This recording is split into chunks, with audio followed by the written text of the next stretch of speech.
Perfect. Thanks, Manan. Hi, everyone. Thank you all so much for joining today.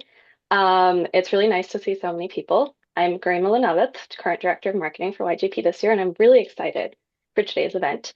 As y'all were joining, I'm sure you all saw a couple of slides on the screen. There was also a QR code and a link. That link is also in chat, which Arthi has sent out. We will be using that to ask any questions or comments. You can also upvote questions that have been asked. So please submit questions as they come up. We will have time for questions at the end, but we will also have time in the middle for relevant audience questions. So don't wait till the end to be able to ask your questions. Anyways, with that, before we get started, I just want to start with a quick poll so we get a sense of who's in the room. So if we can just get that poll put up to get an idea of who's here with us today. Should be coming in just a bit. If not, I will continue talking. Oh, there we go.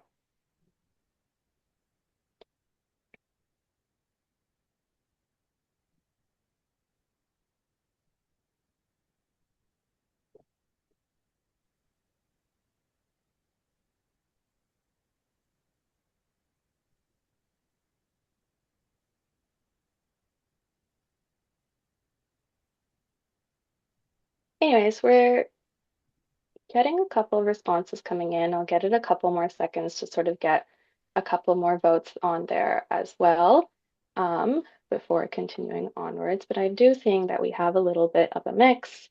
Um,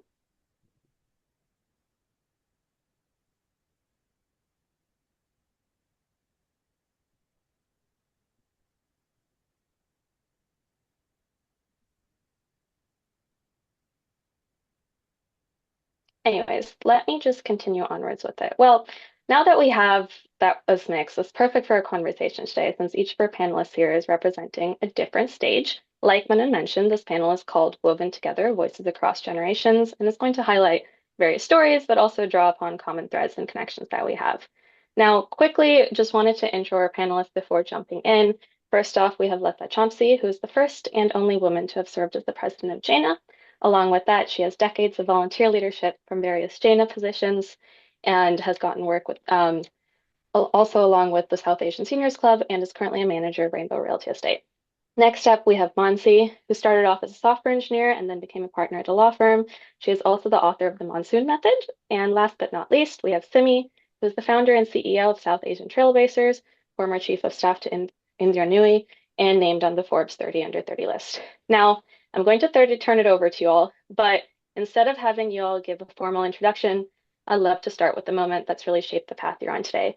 Simi, if you don't mind, we can get started with you. And as I just mentioned, you've gone from working in private equity, working with Indra Nooyi, building your own company, and you made a bold decision to step away from the traditional finance path and bet on yourself.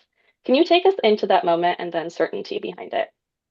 Yeah. Well, first of all, thank you so much for having me here. It's such a joy to be here with Lata G and Mansi, and with all of you spending your fine Saturday with us. So, really jazzed for this. Yeah, happy to share sort of what I consider one of my sliding door moments in life. I think for me, in I graduated from Harvard in 2019. I had spent most of my summer internships working in finance or adjacent to finance, graduated to work at a middle market private equity firm in Boston, and I think I knew pretty early that it was not where I was going to spend my career or even probably any sort of extended period of time. And um, I have certainly made a lot of decisions in my life on intuition, but I think I just, a lot of that work was very focused on financial engineering and being in spreadsheets. And I just had this whole right side of my brain that was very creatively oriented and always seemed, I went to college thinking I was either going to try and be a diplomat or a journalist. And this was just leaps and bounds beyond that. And I think an internship is so different from when you're spending 8 hours a day. I mean, in private equity, more than that, and, 80, 90 hours a week sometimes in something. And I just knew that for me, I wanted my work to encompass what I loved. And that's not for everyone. Some people want work to be work and then they use that as a way to fund or invest in whatever else they genuinely love to do in passions and side projects. I didn't have that in me. And so I left my job 8 months in. Actually, literally 6 years ago this week, I think. It was the week COVID hit the United States officially. The world went on lockdown.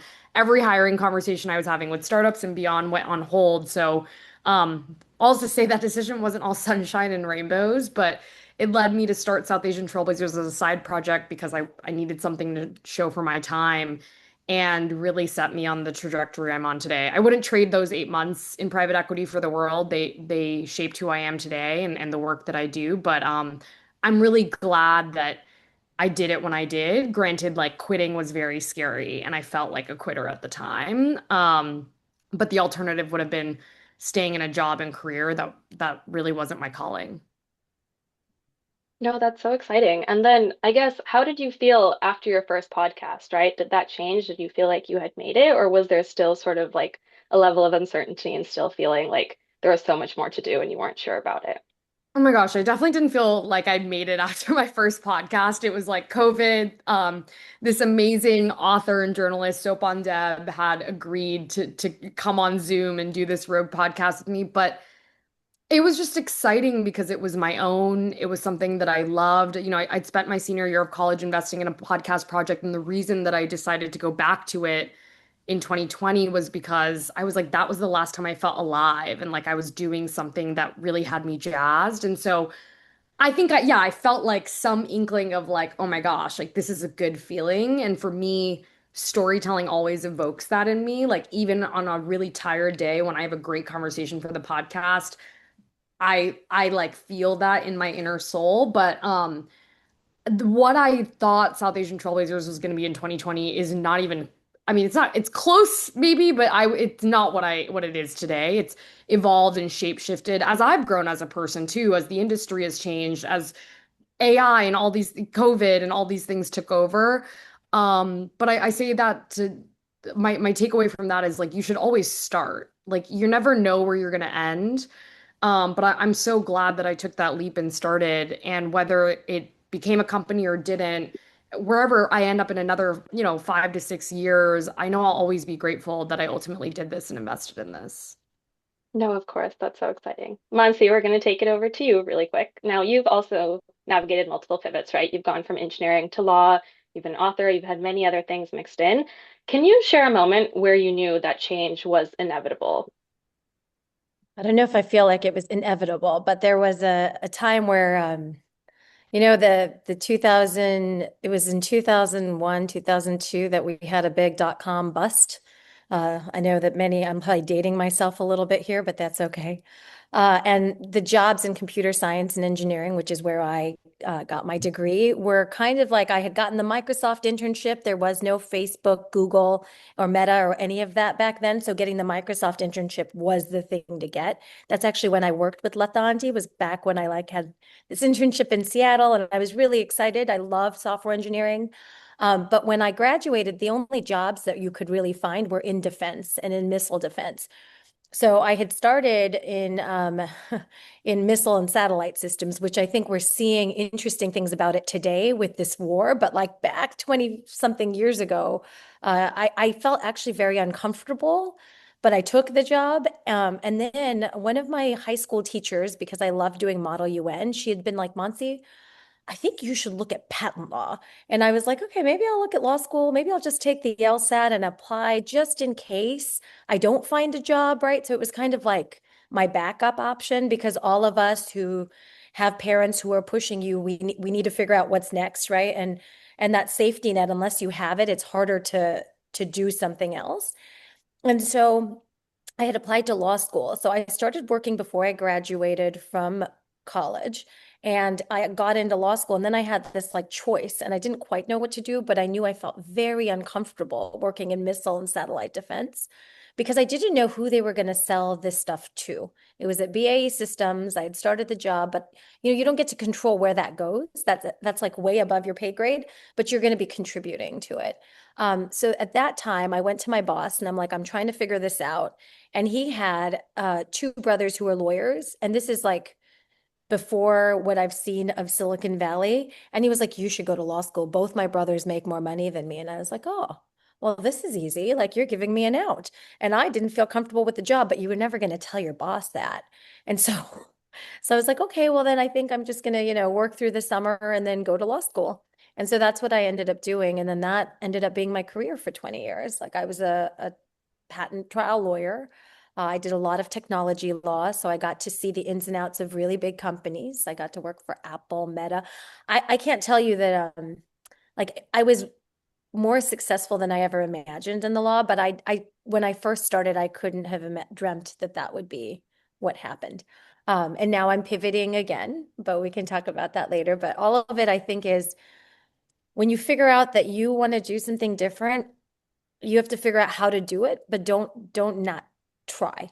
What Simi was saying, don't not try, because I do think when you project into the future and you're looking back on your life, the points where you didn't try certain things, those are the regrets that you carry, not anything. But if you did try and you failed, failure is like, I failed at lots of things and I keep failing because I think failure is actually the secret to success, is to be able to get over that failure, right? Like it's like I failed, but if I try again, try again. And I think those are the people that actually find success, the ones that fail a lot. So So, do you think it would be safe to say that if you hadn't taken that pivot, if you hadn't gone into law, your life would be sort of vastly different than what it is today? Or do you think you would have still ended up on a similar path to where you are now? I think it'd be very different. I think that, sort of tech went back up. There are fewer women in STEM and tech. So I think I might have been like some VP at one of these big companies. Today, I'm not sure how I would feel about being in that position, right? Like it's an interesting time in tech. It's not quite human aligned at the moment. And so, I might be feeling the same thing I felt back when I was at BAE Systems, uncomfortable with the job I was doing and what it meant for humanity. And I think that I would be hitting that again right now if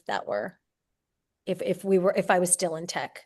I was very tech adjacent though. All my clients were tech companies as a lawyer, so it was not that different in some ways. Yeah. No, that makes a lot of sense. That's wonderful.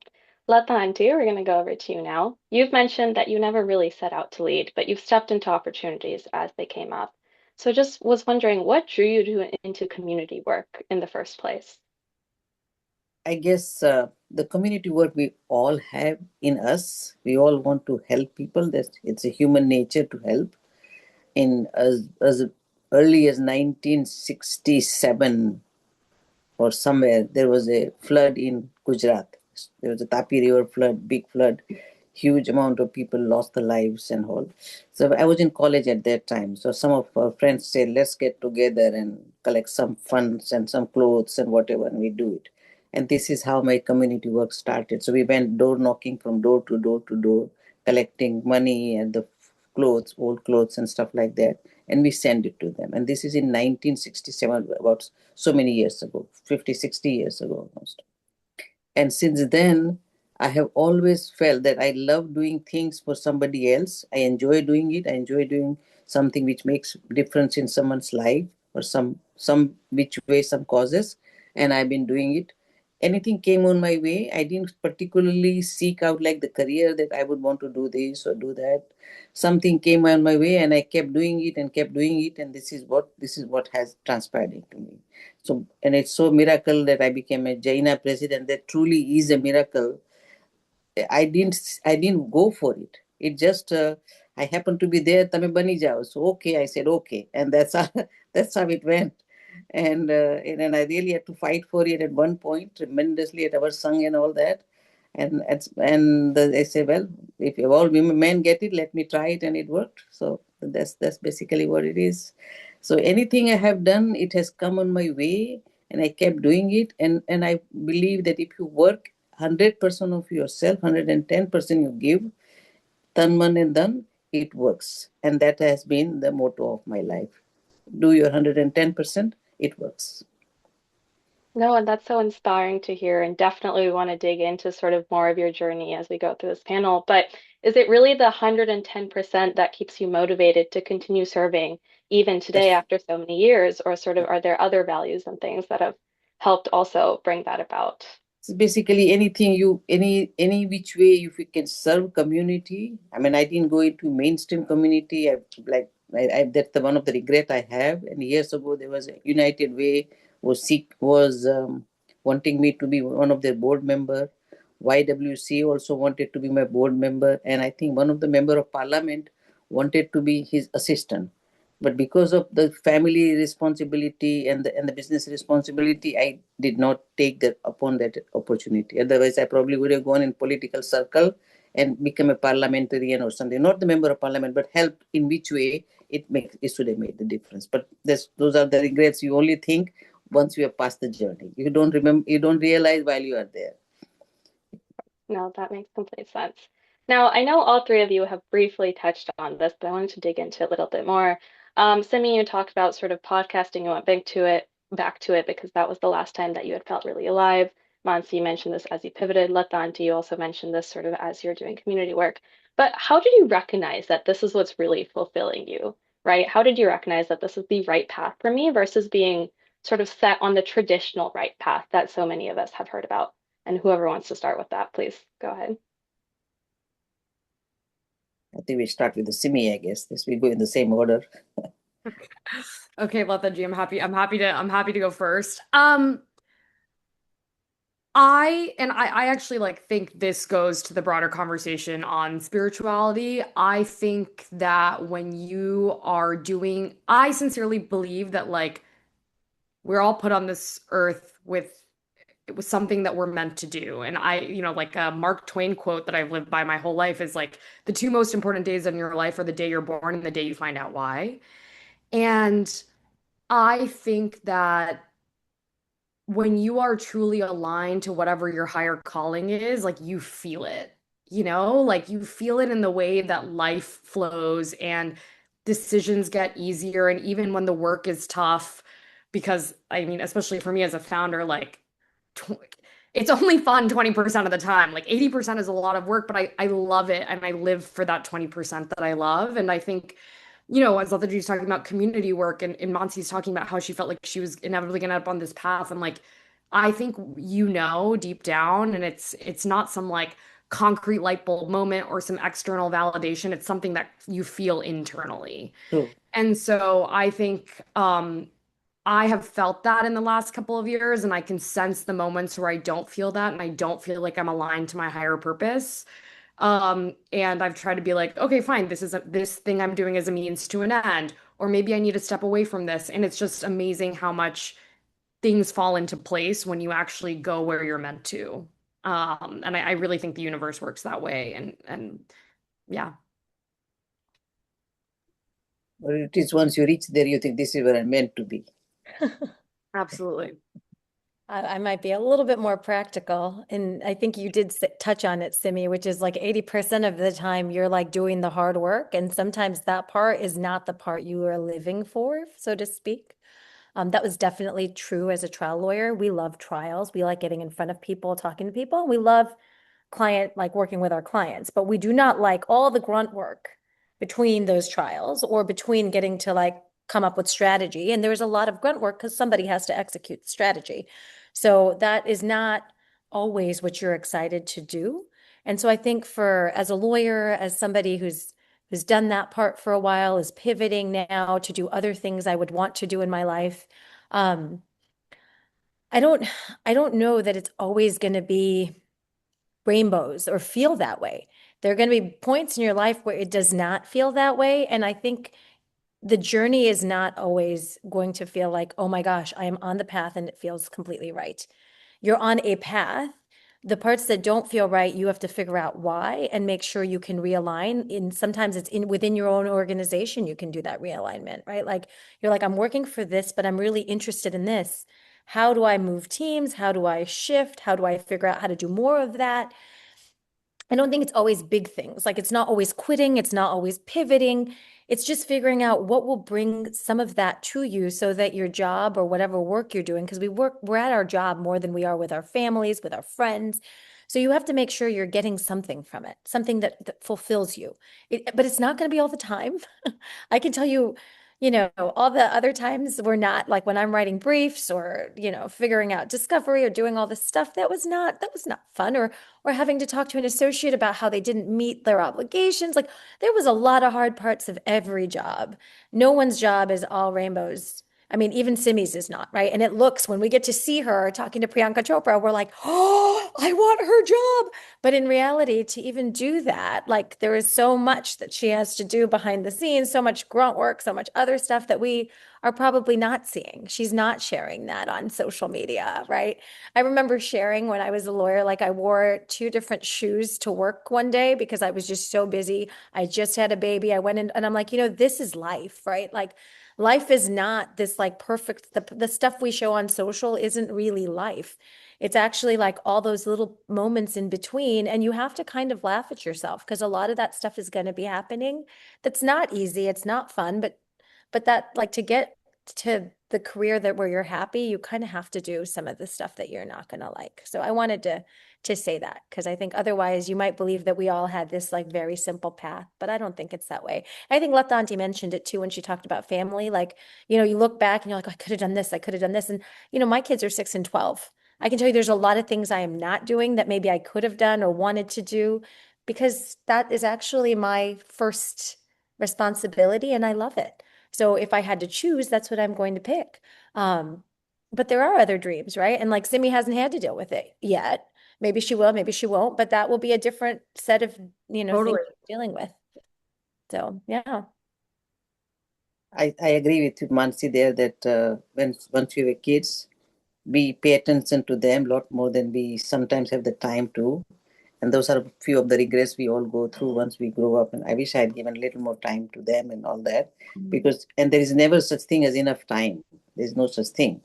So once you grow up, once I have a grandchildren now, and I say, I wish I had given more time to them, so stuff like that. So yes, the community work is very fulfilling, which I find. I'm an entrepreneur as well. Run a property management company. I've never was an employee. Has always been an employer. So I play different role altogether in that. It's a small company. We are about 4 or 5 of us, and so I always try and mentor the one who work for me, and grow them up. A trade who comes to work for me, many of these trades in this country, they are good tradesmen. They will be good carpenter and plumber and whatnot, but they don't know how to manage money. They absolutely, you pay them on Monday, and by Friday they are broke. So I train them, I teach them. I teach them how to save money and how to buy a house and how to do things like that. That's something though I believe a community work, a business has to run like a community work, and a community work also has to run like a business. So you have to make sure the community work, what you have planned to do, succeeds. And the business, when you are running an organization, you make sure that your staff or employee or whoever you come across are being helped out so that it's the community part of the business work. And this is what I always practice. In my business, I do community work, and in my community work, it's run like a business. It has to be. Otherwise, the centers, Jain centers, and all this organization will not function if you don't treat it like a business and make sure it's done the right way. And that is the motto I have followed. A business has to have a community segment to it, and the community organization has to run like a business. Then they succeed. And that's the key.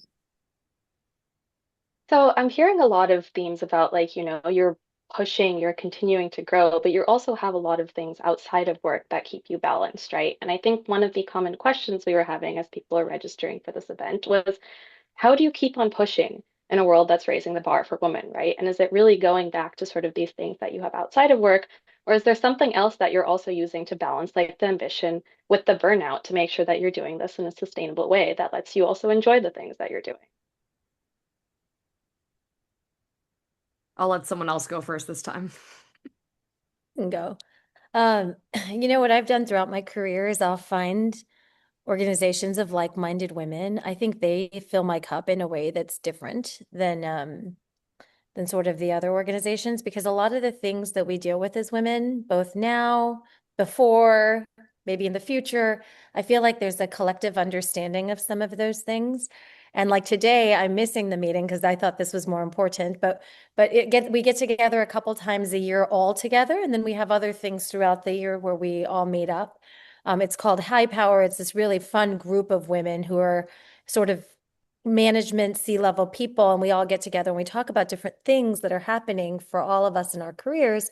And there's just a lot of solidarity, because sometimes you can feel burnt out. And so in that group, I can say, I'm feeling burnt out, which I wouldn't say if I'm in the law firm or if I'm somewhere where I'm working or to a client or, I'm pivoting to venture capital. I probably wouldn't tell my general partners that, right? Like that's not something I would say to them.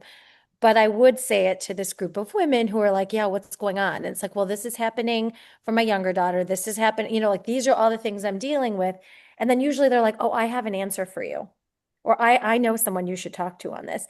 And so that has actually been really helpful. And here I feel like with YJP, you guys have that opportunity to build that amongst each other. I see some of that building already. And it usually happens when you join organizations and are actively playing a role. That happened for me with the South Asian Bar Association. Like that helped fill my cup because I initially joined, but I would always take like some kind of role because sometimes I didn't know how to like meet everybody. But if you have an organizing role or some kind of role in that, it helps you measure what you're able to do and how you're meeting people. Something what Lata Aunty was kind of talking about, like treating it like a business, but it's something that when you're there, it energizes you, right? It shouldn't be something that lowers your energy. So don't put time into those types of organizations. So if you're here, Garima, I'm hoping today is lifting you and you're not like, oh my God, like it should feel empowering.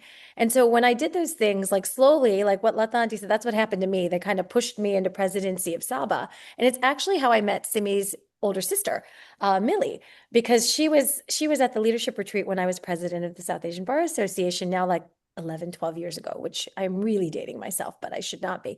And so that's like the threads. I always felt like when we were talking about woven together that I kind of connected Lata Aunty and Simi in this fun way because I was in the middle, like the thread that connected both. And I think that's how I've chosen to fill my cup. And yes, it is extra work, but it was always work adjacent or adjacent in ways where it would help me with dealing with work or dealing with whatever my job was or dealing with, right? So as I move into venture capital, like I'm looking for other people where I'm like, okay, we're going to be doing the same thing. And you put something up here where the number of founders that are like women founded startups is like nil almost. We don't fund them. And even the mixed, it's like under 20%. Like, what's going on? True. Like especially when you look at who people are that are using all of these products that get out there, women are definitely 50%, if not more.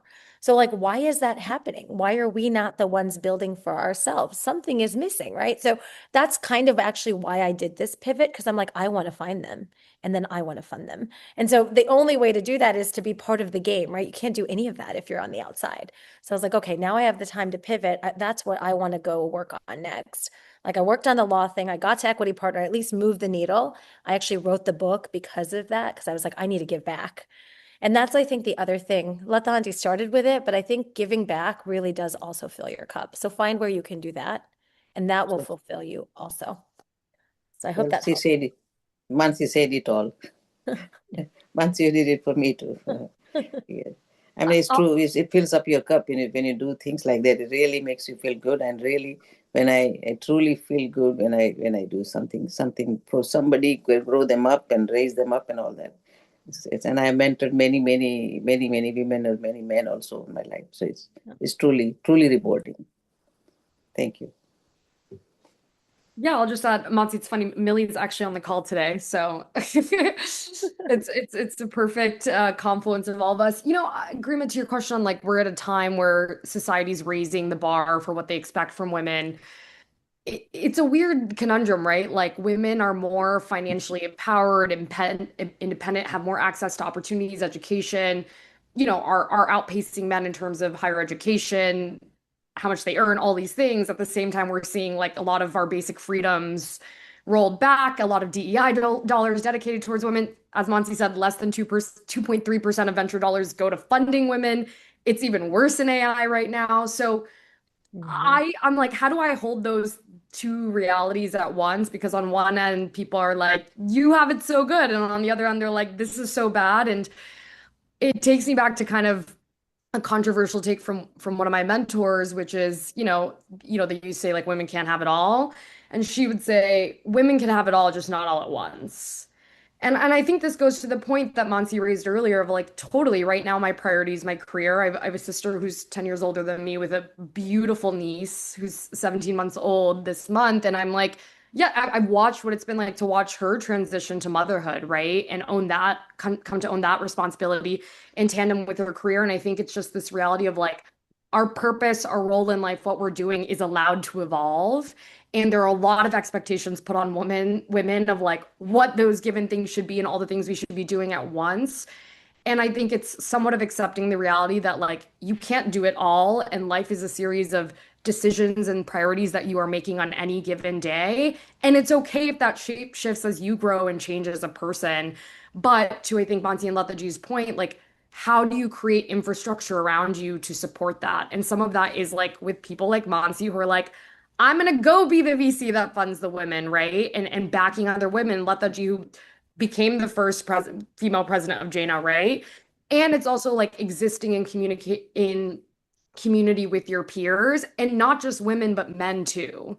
Mhm. I go to the men in my life. Have had this year alone, I've had men being like, they come to me for advice on media and marketing, on raising their AI fund. And I'm like, okay, great. Are you going to ask me to write a check the way you're asking all of our guy friends? And they're like, oh, like that didn't totally occur to me. And I'm like, that's okay, but I'm bringing it up now. And they've become some of my best partners and allies and leaders in that. And so I think some of this is like, how do we devise infrastructure around us, bring people along for the ride, use the voices and empowerment that we've had compared to our predecessors to keep pushing the needle forward, while also being like, it's okay, you don't have to do everything. And that's just this like societal expectation that's been imposed on us for a very, very long time and that we're not going to shed overnight. I think there's two things on the going backwards that I did want to chime in on. So there's like, it's interesting because we are seeing some going backwards, like even as new things come out, right? This week, the Cesar Chavez thing that came out was a little bit, it was hard to take, right? You're like, there's Totally. and I've been thinking about that a lot because I have a 6-year-old daughter. And I think what the moms of daughters are definitely thinking, like, where is the world going? Like, I will not let her wear certain things these days. Like after all this Epstein stuff, I'm like, my mom was right. I didn't believe her. I wanted to tell her, not in America, mom. Men are not like that. Yes, they are. She was right. So there's some part of me that's like, okay, I'm going to have to like hold that truth that I didn't believe growing up, which was kind of nice for me because I got to believe that the world was better than it actually is. And so, but for her, I need to also protect her. So there's like two pieces of me.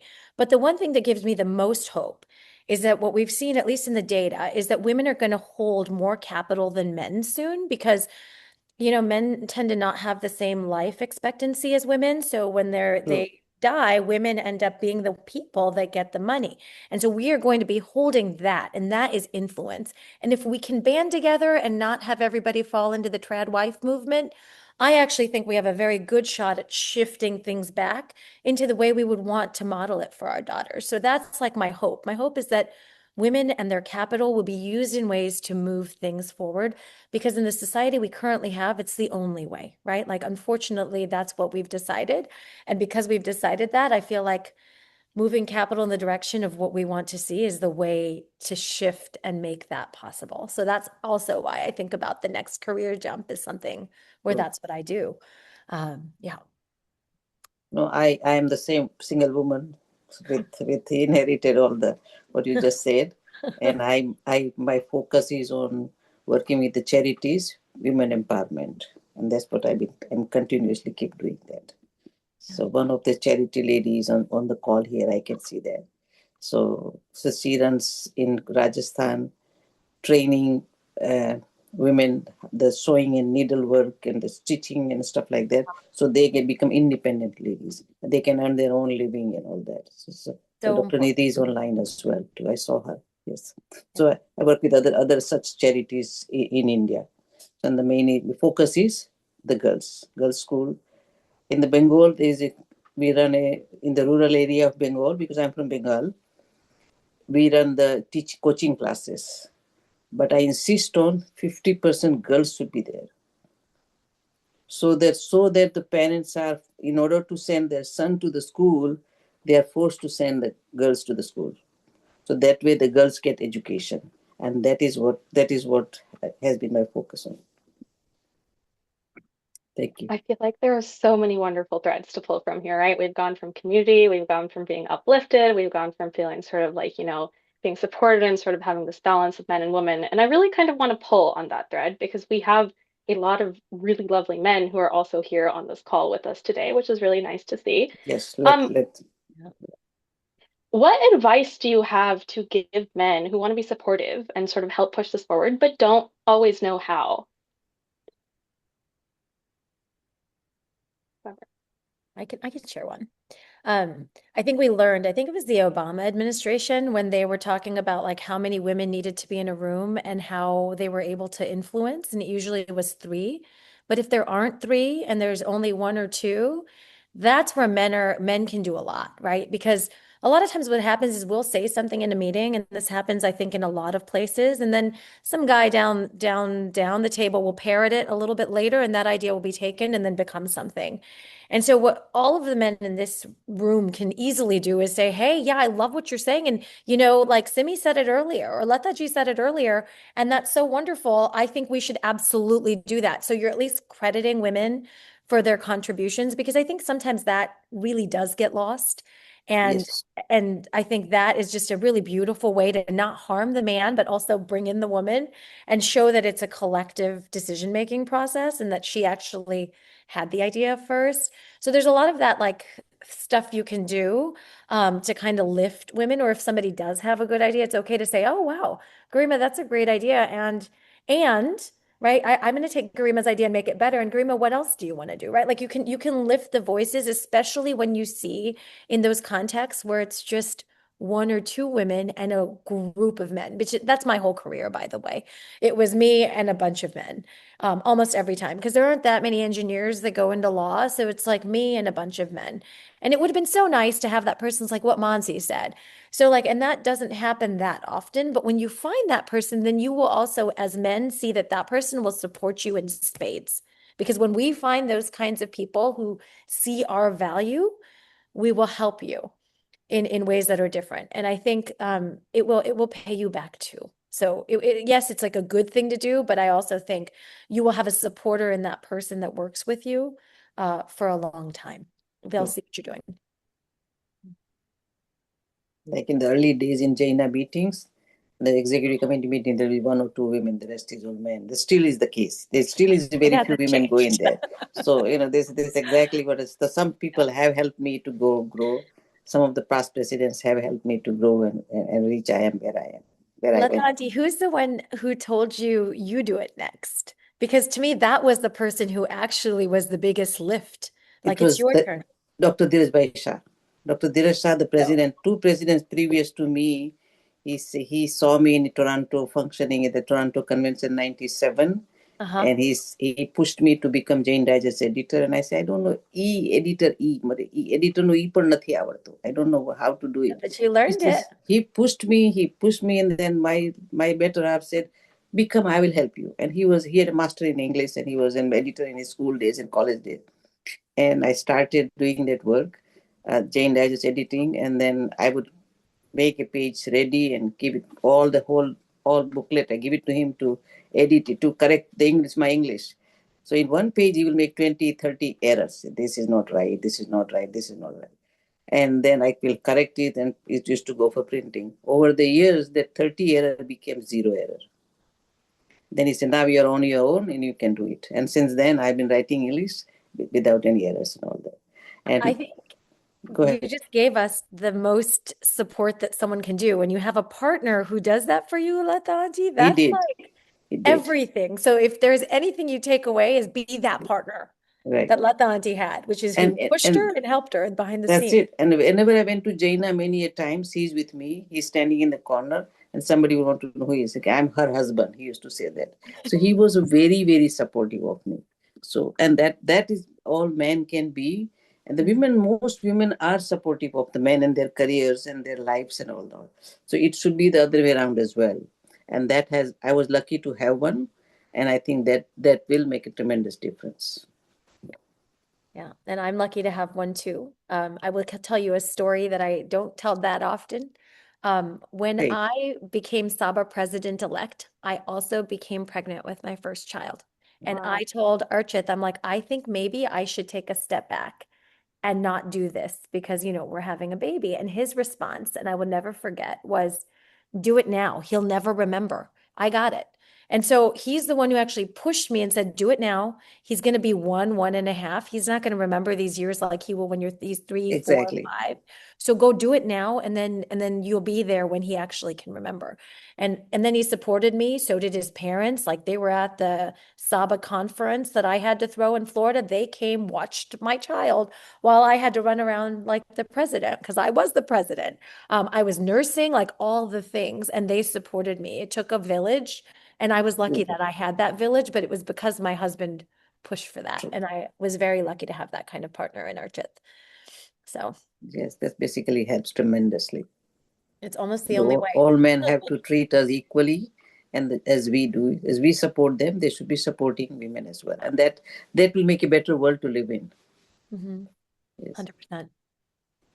I spend a lot of South Asian trailblazers interviewing the foremost South Asian women in the world, and I think the motif you will see is all of them have incredibly supportive partners who are willing to lend a hand or take a step back when the moment required it.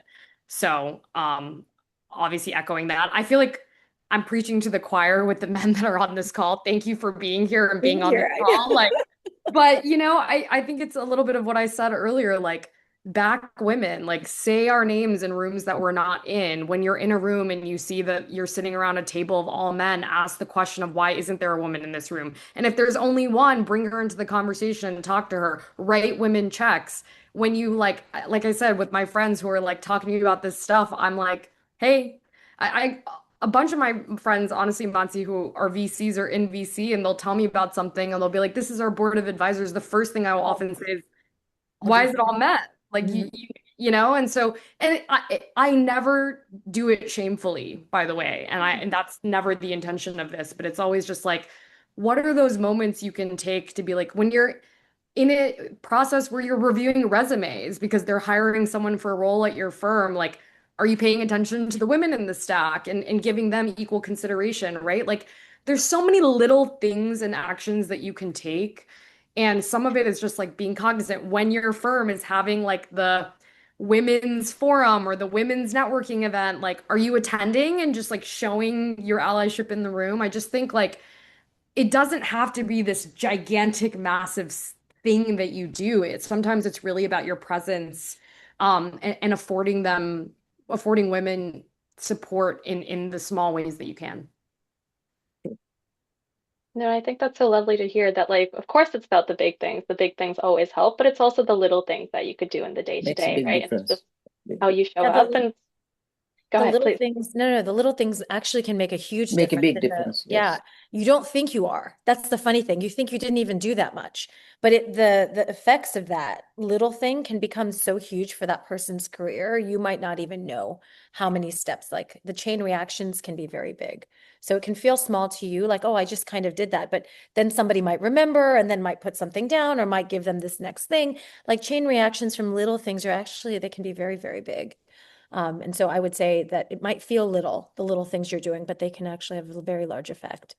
Yeah, the one thing I want to add to that also is like, as South Asians, we occupy industries that are often quite male dominated, which is many industries.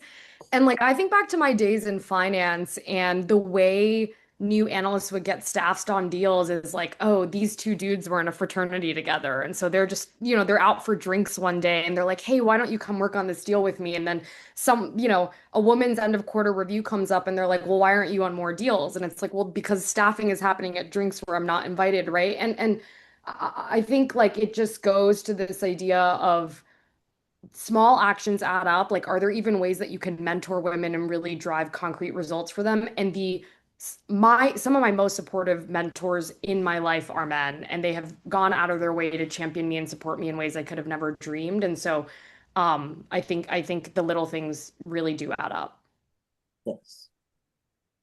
Okay. I feel like there's so much more to say on this topic and continue, but we're at about 50 minutes, and I did say we'd take audience questions in the middle. So, Arthi, if there's a relevant question that sort of we can drop in right now before pivoting to another topic, just wanted to get that out. Yeah, sure. So we have several questions, but I wanted to focus on one for right now. This one is about community. So that's something that's helped all three of you. So this person says, is community something that you guys grew up with? Because in North America, it's a little bit difficult to find community, versus India, where it's very community centered.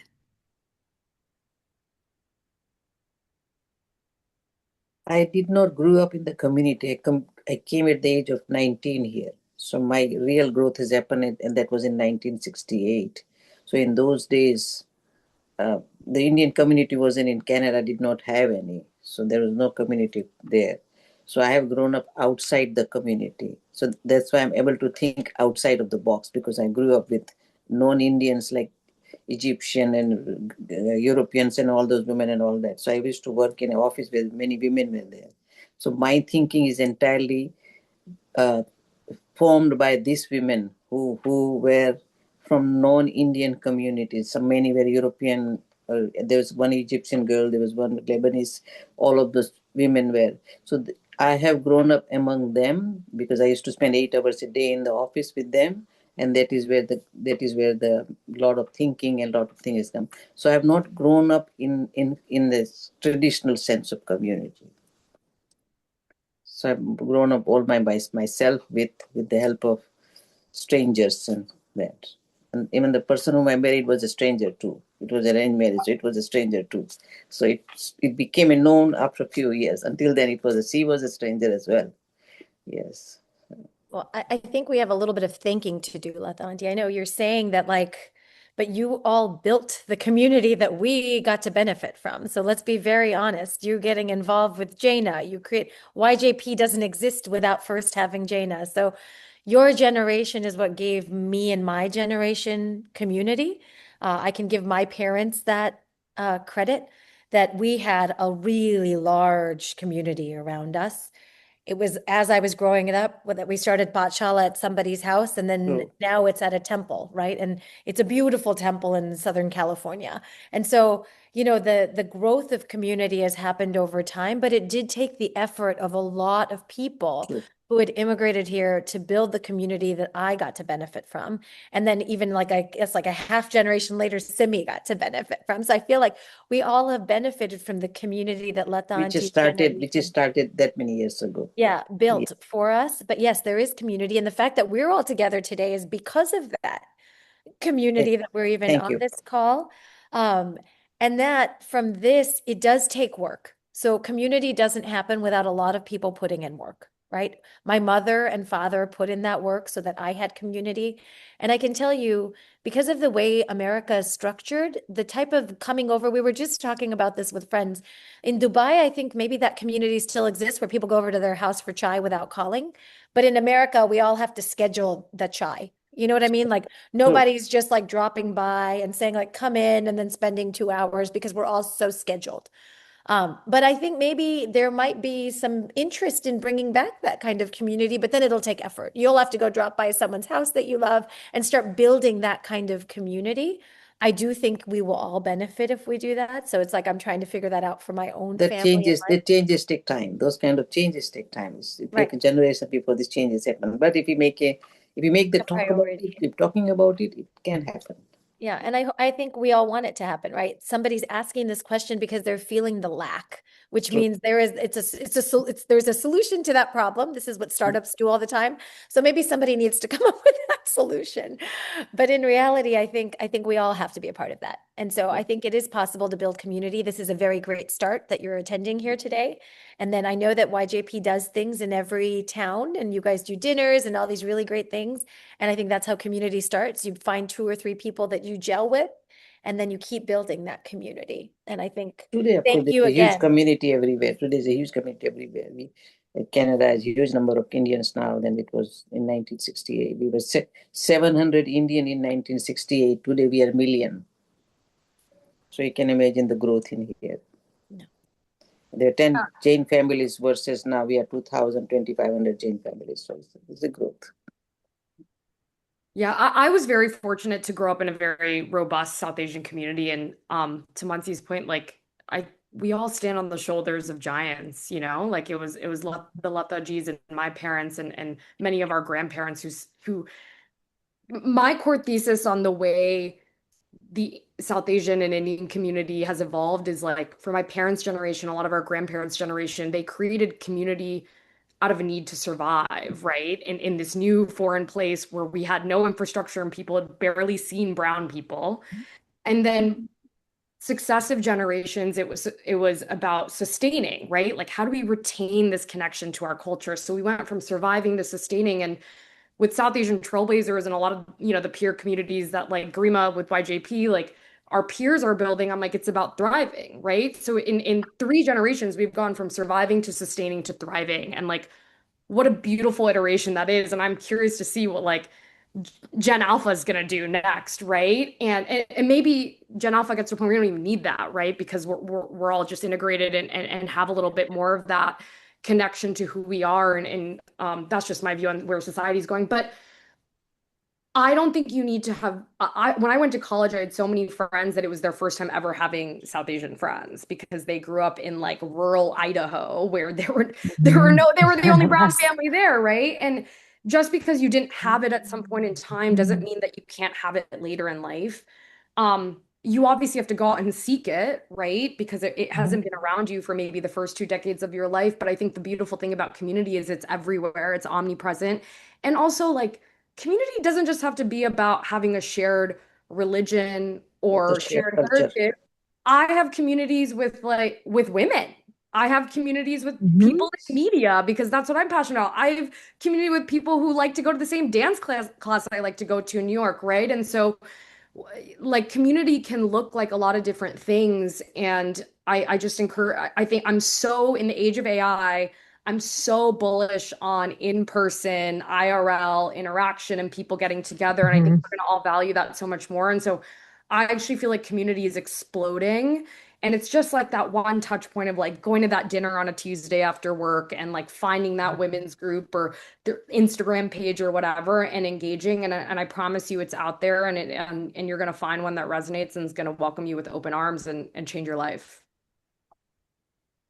And I really hope one day we can get all of us in a room together, right? Like I think virtually being able to have people dial in for wherever they are is also powerful, but also having that in-person experience and sort of seeing the community and growing adds so much to it as well.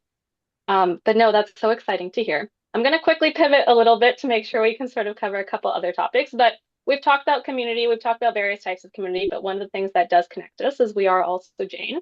And we wanted to dig into a little bit of like, do you have a moment where your values, like whether they're Jain or personal, directly influenced a decision, right? Or conversely, did any moments in your life help you clarify your values and explore them a little bit further? And how have you seen your values grow throughout time?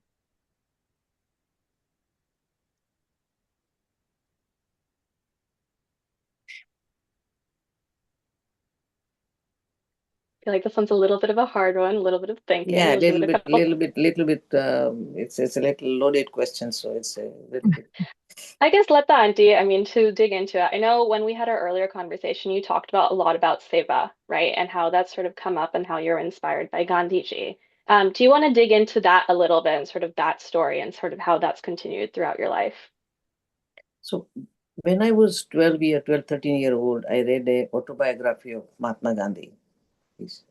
And that and then I started reading autobiography of individuals of the time, like Dr. Radhakrishnan I read, Rajendra Prasad read, some of those Jawaharlal Nehru, all of those autobiographies started reading. So the Gandhi's autobiography stood in my mind.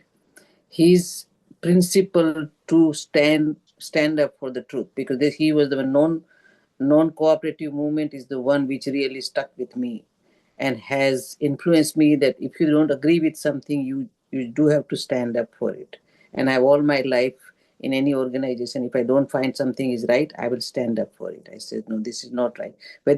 Whether my voice goes or not, that's irrelevant, but you do have to stand up for it. Injustice and unfairness, one has to stand up, otherwise they continue to be there. And that is the influence was from Gandhi's book. And that is what I have continued to live with, that principle all my life. That truth, you have to say the truth, you have to be honest, and you have to be fair to individual you work with, And anything which is unfair happens in Iran, you have to stand up for it. Right now, what's happening in America is whatever the President Trump is doing, if the Republicans, the Democrats, I was waiting that some of them will stand up, but nobody has the courage to stand up. And this is where the things will go bad. As an outsider, I'm saying, and that is has to happen. If something is not right, one has to stand up for it, and that is the motto I have followed all my life. And I think, and that is, and I learned that from Gandhi. This is the Gandhi is my guiding light versus a Jain scriptures or Jain thing, and I have always followed him. And I think today, if somebody has a time, read his book. Somebody finds a book.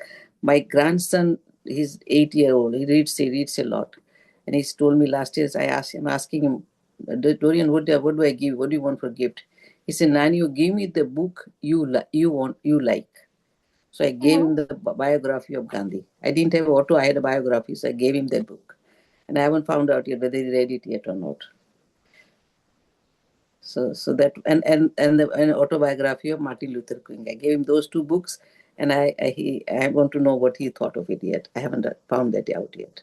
So that was a very interesting gift he asked for. Nani, the books you like, you give me those. So and I gave it to him. Let's see what happens. And I think to me, some of these books are so inspiring if you read them, like Obama's book, and those are very inspiring books. Michelle Obama's book is very inspiring. So I love reading those. And anyway, so we were talking about something different. I sidetracked. Sorry about that. Only a little. I think Gandhi and Ahimsa are so intertwined, and Satya too, that I don't think you did anything like that. That's two of the main Jain principles. So I think you're right on. Yeah. I do think when things feel hard, at least often you fall back on values, and values for me come from Jainism because that's how I was raised, right? It's hard to take those values out of someone when they did Pachala every weekend, right? Like they're kind of in you. And so often, you ask yourself those very questions, like how will this be received, or how should I say this, or how, and a lot of it is shaped by things you had learned, whether it's from Anekantvad or Ahimsa, or how to do less harm in the situation where you see that there's going to be harm committed. So I think there's always that through line with Jainism. It may not feel like it's always completely connected, but as Jains, I think we think about it all the time. I mean, and everyone in business situations, often even as vegetarians, we are showing our Jainism in different forms just because of what we wear, how we eat, what we do on a daily basis, depending on the level of Jainism you're following, right? Like some people are more, some people are less, but in that we all have some things that we are following. And I think that is a part of your everyday. So it's hard to just like say, and I think that's why this question is loaded, because it's hard to tease out where Jainism begins and values, and that, right? Like it's all kind of intermixed. And so I think that's sometimes why it's hard to just answer the question where Jainism was a part of um, but I always try to, like, I think Simi also said this, like when we're trying to make something a teaching moment or question somebody like why they don't have a woman advisor, we're not trying to make it something where we're harming that person or hurting that person. Instead, we're like, it might be better for you if you get a couple women on your advisory board, because like half the users for most of the products you guys are going to be like funding are going to be women. You might get some good feedback from them and good data points that you may not get if you have only men. Like I want to see you succeed, and the women will actually help you succeed, right? Like kind of teasing that out to make it a positive, which is like almost taking do no harm and making that real, right? Like the ahimsa piece of this. So I feel like it's a part of everybody a little bit. We sometimes don't think about it, and I think that's like when we have those days of reflection, whether it's for Yushin or Das Lakshana, where we actually think through. Oh, I did this. How could I do this better? Or how could I? And we all take some time during that time, whatever it is that everybody can give, to really think about our year, right? And kind of reflect on what we did that year. And how we And I improve. think yeah, and I think so. I think it is a part of all of us. If we grew up with some of that Jainism, it's actually why I'm going to start like a monthly Jain Pathshala. I call it an ABCD Pathshala because it's a little bit different. What happens for a lot of us is not everybody in the Jain community that was born here marries a Jain but they still want their kids to have some Jain Some values. But it exposure. becomes Yeah, but it becomes very hard to if you try to do the Bhatala Jain Center because there's so many rights and wrongs. And sometimes the person you're married to commits those same rights and wrongs. And so we have to find a different way to teach our kids Jainism, but we want to. And so you all in Jain young profession or young Jain professionals will probably start finding these difficulties, right? As you meet your partners and maybe they are Jain, maybe they're not Jain, but they are vegetarian, whatever it is that you end up picking and choosing. But it can become really hard because we don't have the same mentality as somebody who just came from India and that Jainism. Our Jainism and our concepts are a little bit different, and the way we would teach our kids is a little different.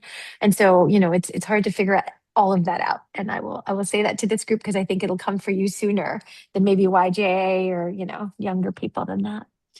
But yeah, You I made a think very it's good point. You made a very good point there. Yes.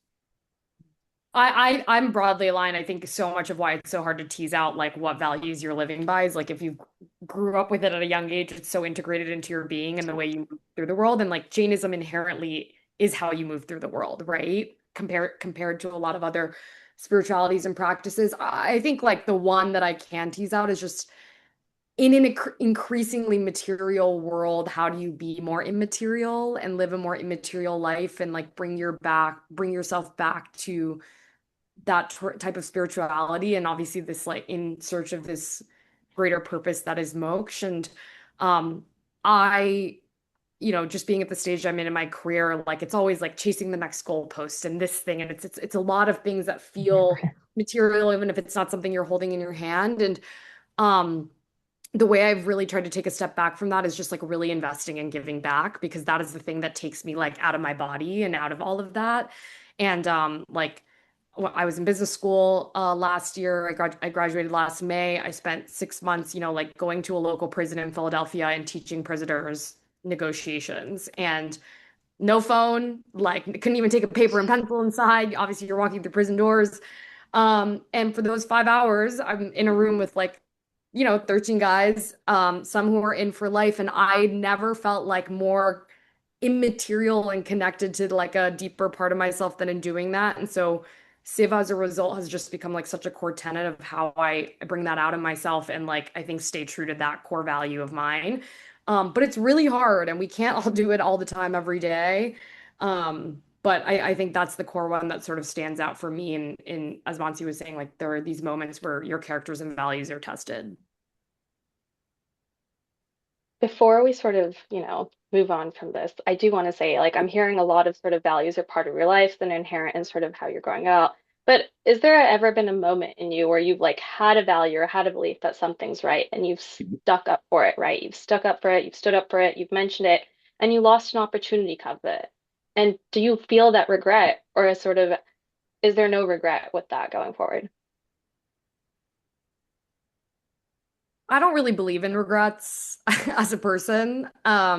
I think everything like genuinely happens for a reason, and like we have agency in some ways. Some things are obviously, or in my opinion, pre-divined and ordained. But I choose if there's something that I regret or view as a failure or otherwise, I really try to be like what that was meant to teach me something. I think in terms of like I mean, I work in media. It's a very hard environment to be in to say something, to say nothing these days. And it, pile on top of that I'm a woman of color, like adds a whole different dimension. Building an independent media platform, I don't have like the power of ABC News backing me. So I think this is a conversation I struggle with every day. But what I again have decided is like, am I living? It's not about who I'm living in an online world or in perception of this weird culture we've created. It's like, do I feel like I'm being true to myself? And if my friends came to me, would they want to be friends with me tomorrow? And like, does this stand up to the test of ultimate character, right? So yeah, I think I've definitely been in situations where I face that. And I think a lot of people increasingly are. I think it's unfortunately the zeitgeist too. But I stand by all those instances, even in the moment where I'm like, ooh, I don't know if that was the right call. But over time, I'm like, it was either meant to teach me something, or over time, I'm like, I'm glad I made that call. Otherwise, you go crazy if you're like questioning everything you've ever done? I think you got to make the call and move on. I think that's absolutely what you do. But reflection is okay as long as you're not making it regret. I actually think regret isn't the right way to do it. It has to be a lesson for you. And I think that's like every decision point can be a lesson for what you feel for the future. But I think that's how you think about it, right? I think I've had to go both ways. So like when I first started practicing law, being vegan was not something that people did, especially like 20 something years ago when plant based was not a thing. And so, I went into Orange County, California, into a law firm. I was a vegan, but I stopped. I did not get invited to dinners and stuff. So I shifted and decided I would just go back to being vegetarian for a period of my career. Now, is that the more Jane way or what I believed in at that time? Not really. But did I make that decision for my career? Yes. Do I regret it? No. Do I wish the world was different? Yes. But I think we have to be practical in the world we live in because we live in this world. So part of us has, like, you have to do a little bit of both. But I stayed vegetarian and I would engage with that fact a lot more often with my peers. But then I was actually in the room. If I had stayed vegan, I wouldn't have made it in those rooms. I Yes. wouldn't have become partner. I wouldn't. So now I'm able to bring my Jainism to more people, but it's not going to be, it's a watered down version that I don't love as much. Right. So like, these are the truths you have to kind of hold. There are other times where I will say something. It was the truth. I said the truth, what Lata was saying in a group full of partners, and they did not like what I had to say. Truth or not, nobody likes to be told, hey, you guys might be wrong. Look, here's the data. I mean, it was when basically I was in a women's group at one of my old firms. We were all associates at that time. I looked at the data. We had not made a woman a partner from our office in like maybe 12 years or something. So I just told the women's group, I was like, all of us should be trying to figure out what comes next for us. We cannot count on this firm to make us partner. The data is just not there for 10 of us who are all up in the next 5 years to become partner. Like, we're not making partner. We all should have different. And there was a man sitting in that room and he was so mad. They're like, she's such a rabble rouser. And I'm like, no, I literally looked at the data and just shared what the analysis from that data should be with my peers so we could all do better. I wasn't trying to harm, I was trying to make sure they were planning for an actual future they could have. But that really did hurt me in my career because, it got around to all the men that Mansi is this rabble rouser. I was not rabble rousing. I was Yeah. sharing facts and data, but there were facts and data they didn't want to highlight. They wanted to highlight the one woman they made partner 12 years ago. And that's what all they wanted to highlight, right? Look at Debbie. I'm like, wonderful, Debbie became partner, but the rest of us don't really have a path here if you look at your data. And so, it was one of the funniest things, but it did hurt my career for me to say that out loud to try to help more people. So, and then I ended up pivoting, going to a different law firm, becoming partner there. But you had to find a different path then. And it hurt that much. But I don't regret it. That was true to me. And I was going to tell all my peers. And if they don't like it, that's okay. But you have to be ready for if they don't like it, that's okay. You have to internally feel strongly enough about that, or stay quiet. But I felt strongly enough about that.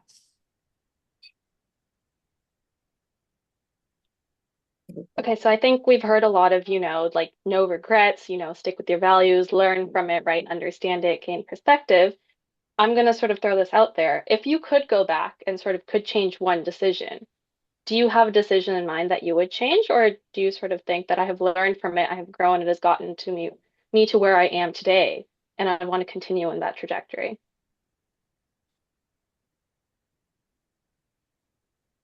I don't think of them.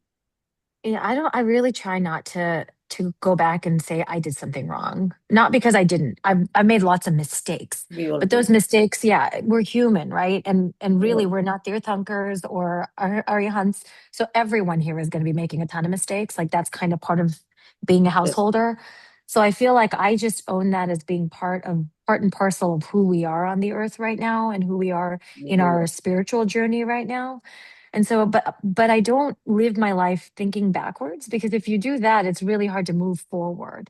True. So I think like you can look backwards and be like, maybe I should have thought about these other things I missed when I was making this decision. So in the future, you make better decisions.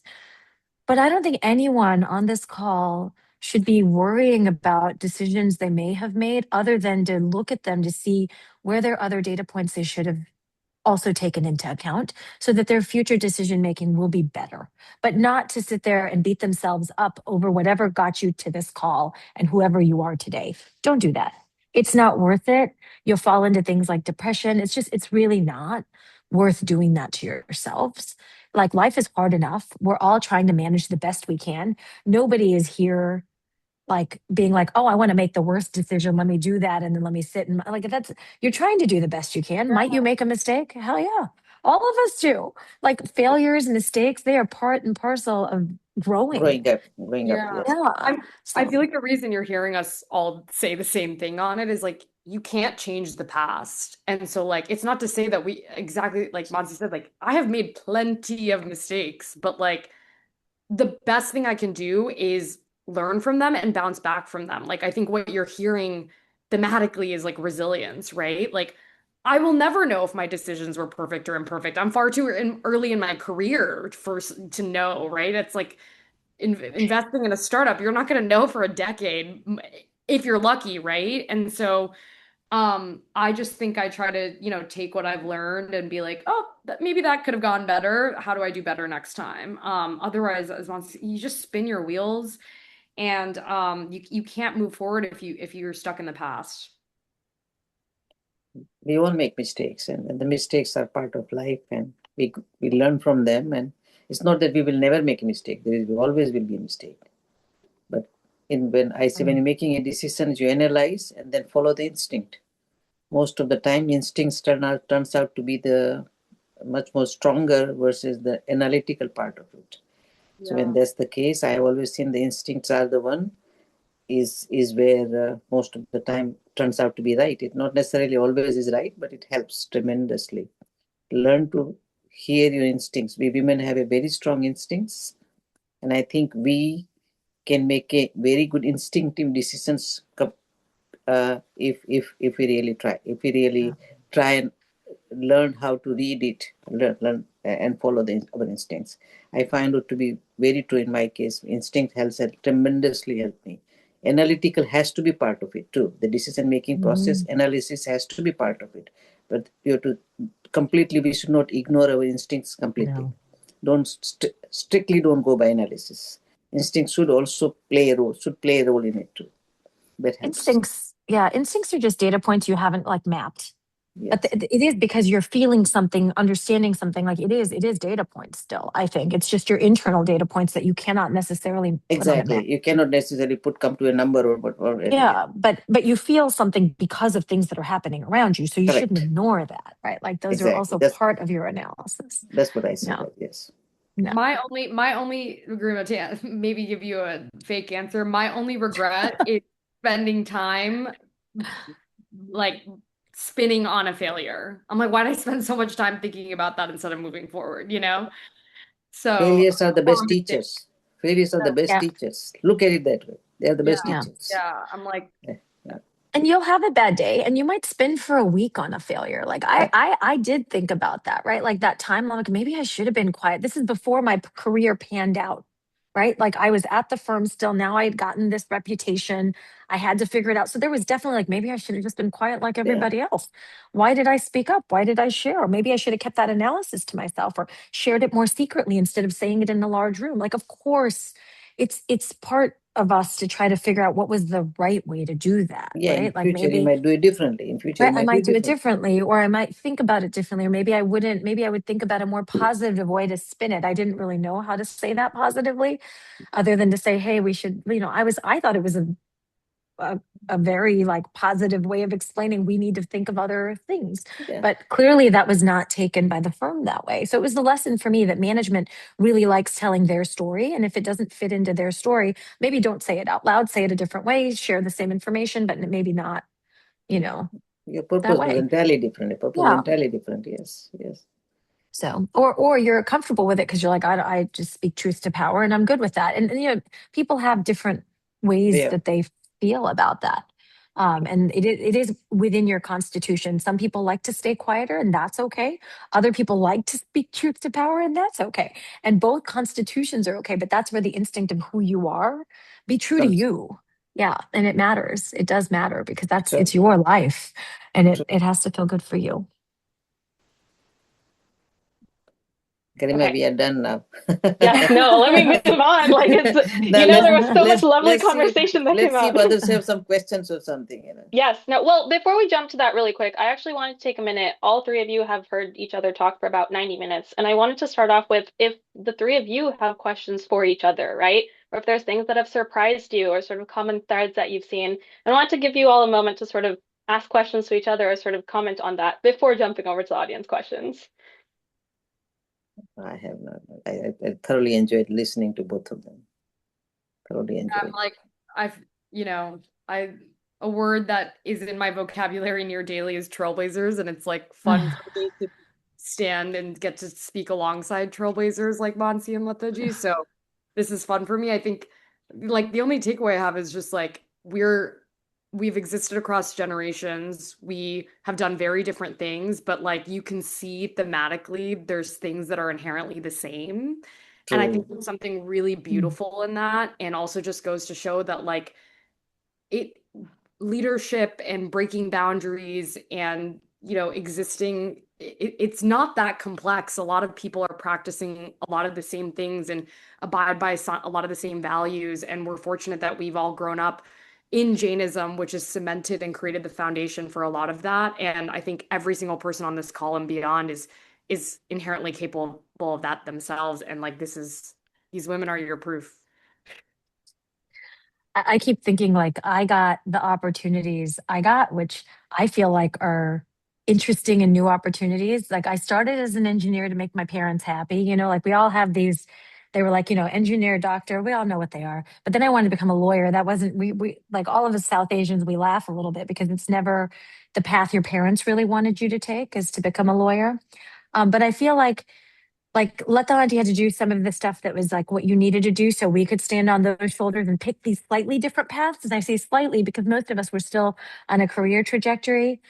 But then you see this like new generation and Simi's generation, a little bit before that, that are like literally blazing trails and opening doors that we had never opened in America that are now open for everybody here. So true. And so to me, it's like such a beautiful thing to have this like I don't know, the woven together is really true. But now we're at a point as South Asians in America that I feel like you really can dream bigger than even I dreamt as a little girl. I'm hoping my kids can see that and like really dream. Like you can be on TV, like watching Mindy Kaling's show on TV and seeing like all the stuff I grew up with on a television show. Like I couldn't have dreamt of that growing up in America in the 80s and 90s. Like a television show with like all those issues, like going to prom, dealing with my mom on that. Like all of that was real stuff we had to do. And now there's like television shows reflecting us.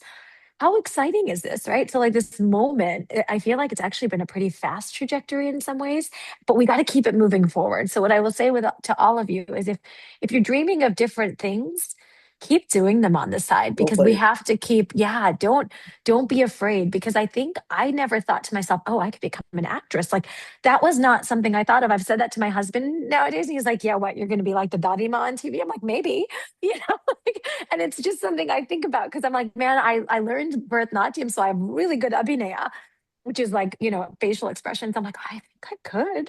And so we both laugh and he's like, he just thinks I'm crazy for even dreaming it. But it's like I couldn't have that dream as a young girl because it wasn't reflected on TV to me.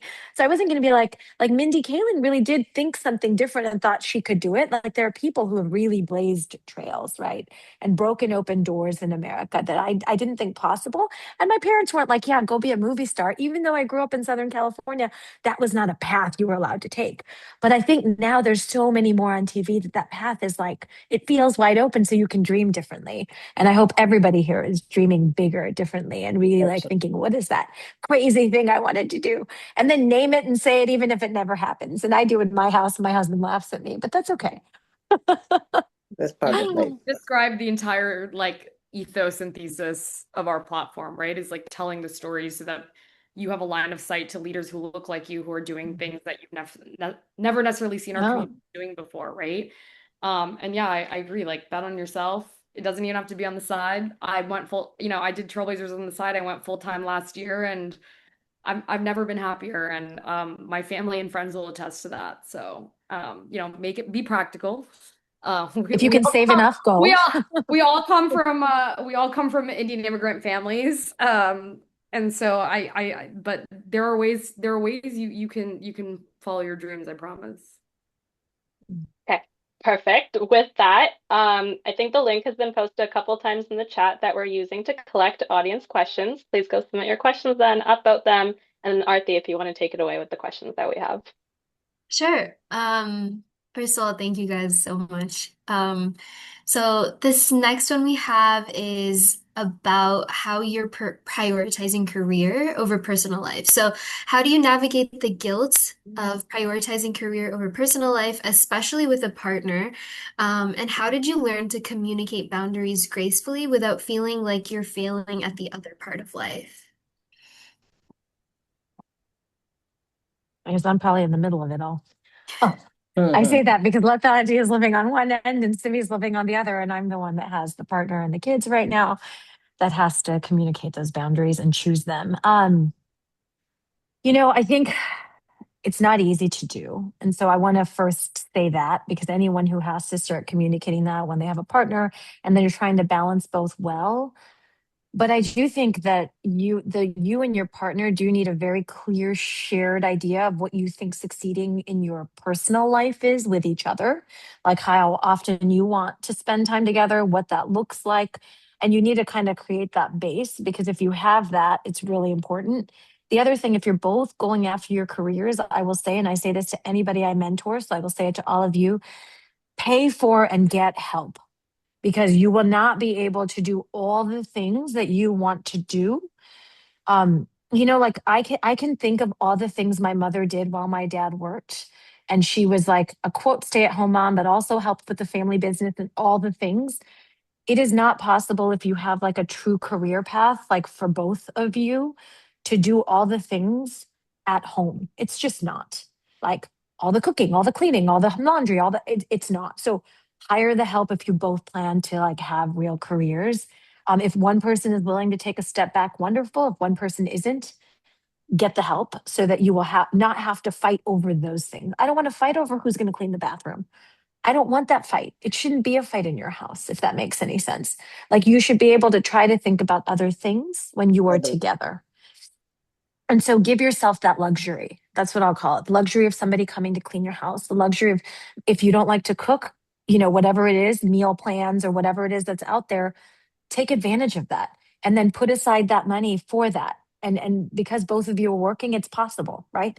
But choose what that is, choose what that partnership looks like for you and start there because then the boundaries for work will be much easier to create. And then outside of that, know that you're supporting each other in your careers, right? So if you have both those things, sometimes when something that's a surprise comes up for work and you have to cancel that personal plan, that person is supportive of it, right? Like, but it needs to be something you're supportive of each other. And I think Latanti talked about it earlier, how she got to where she is. And so I think that's the most important thing. I remember at Jana, there was a women panel there and I remember saying like, your partner really is the most important decision of your life. And that is true for the man or for the woman, because I think having that shared understanding of success, what it is for you. The other thing I will say, and I say this to people, and it's actually how I pick friends, is like, do you have a number at which you are content? And that doesn't mean you won't go over that number, but do you have a number at which you are content for your life in making that money?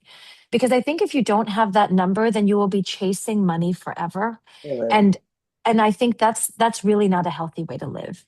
So if you do have a partner, you're trying to figure out boundaries, I would say that's one of the boundaries I would try to figure out first. So that both of you know when you get there, you've made it and now you can pick better things, community service, work, whatever that work looks like. Choose the kind of work you want to do, build the boundaries you want to build, because you've now hit that point that makes you feel like you're secure and okay for the future. So like I would say those kinds of things really help. I hope definitely, that helps answer definitely that does. question. And Latanti, you live from experience, so you should like chime in and say whatever else I missed No, because no, this is you. exactly what we have done because when my husband started his real estate business, he wanted me to join him and help him, and I had the kids 4 year and 1 year, or 5 year and 1 year, and it's impossible to manage. So we did hire a lady, a nanny, to stay with us, and then it was because then that's exactly the nanny stayed with for 13 Mm, years. So it did help tremendously. So that's exactly what you said. hire and help. And I always tell the people, get and help. And that is their profession to clean and whatnot, and hire them. And it helps tremendously, takes so much stress away from you, and the life becomes much easier to live and to manage. And it's personal experience. 13 years I had. After my spouse passed away last 5, 6 years ago, I have a lady living with me. So I have somebody, a company in the house, because otherwise I would be alone in the whole house. So I was, as a Gujarati woman, stays with me. So if she does her thing, I do mine, but there's a company in the house. You don't feel lonely. You don't feel totally alone. So it does help, tremendously helps. So sometimes finding the right person is a challenge, but we have to keep trying and find one. And it helps tremendously, it does. I'm in And I think, obviously a very, oh, I was just gonna say, I'm in no, obviously a very different phase of life. I'm 28 years old. I'm not married. And I mean, the way I choose to, I have the good fortune of obviously having parents and a sister who I feel like have modeled a lot of what Mansi and Lata Ji are saying. But I think like one way I think about it is my parents didn't make the sacrifices they did and give me the opportunities that they have for me to do my option B or to you know if this is for you, great, but like stay at home and not pursue my dreams. And so that's always been a priority that I hold on to in terms of like fighting the guilt imbalance of like personal and professional life. It's like I just think you have to decide in what moments of life what's a priority, but not burn yourself out in either direction.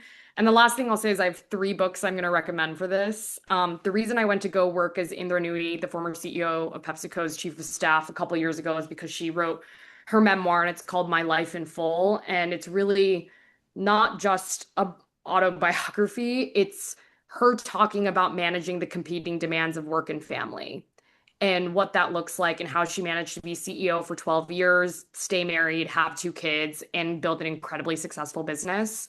And it's not a how-to, but I think it really gives us a window into someone who grew up and you know has a lot of the shared experiences as an Indian woman.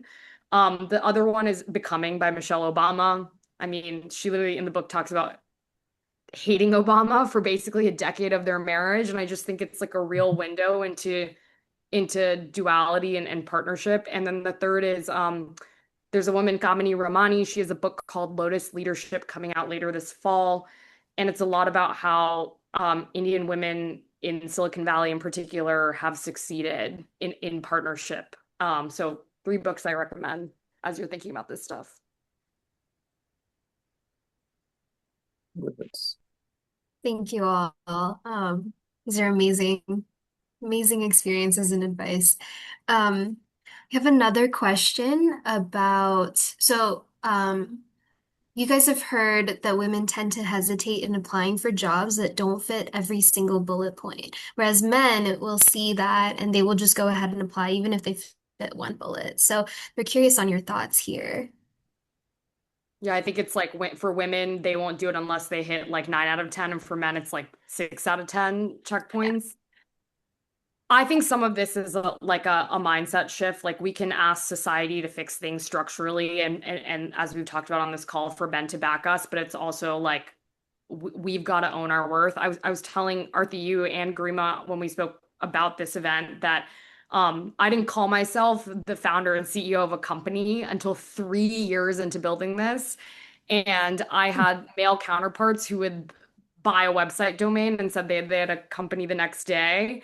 And that's on me a little bit, right? Of like owning that and fighting the imposter syndrome. And I think some of this is like trying to catch yourself, asking your female friends to catch you in those moments. I had friends who caught me not saying that, who were like, why are you not saying this? To create that accountability for yourself and being like, I'm gonna do it. And you know, it's kind of like dress for the job you want. Like, you know, you're allowed to act a few steps ahead than you are. And I think that's really how I choose to think about it. And I'm certainly not perfect. And I can see it in the way that I write an email. And then one of my guy friends will write the exact same email, and the level of assertiveness, it's crazy. And we can't, but like the best we can do for ourselves. And again, I think AI is a great resource. Be like, how do I make this stronger? Like, what are the things I should be doing? Um, and fighting that day in, day out in the small ways you live your life.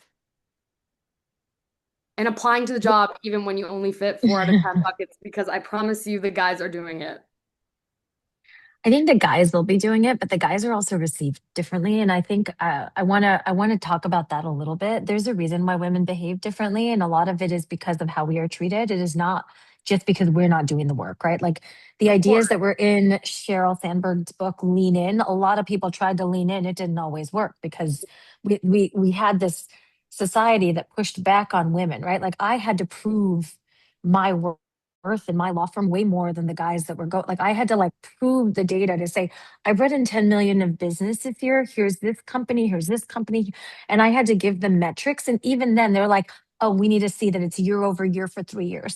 But the guy just like shot up, and it was like you had to like really prove it more than the guys. So there is some of that.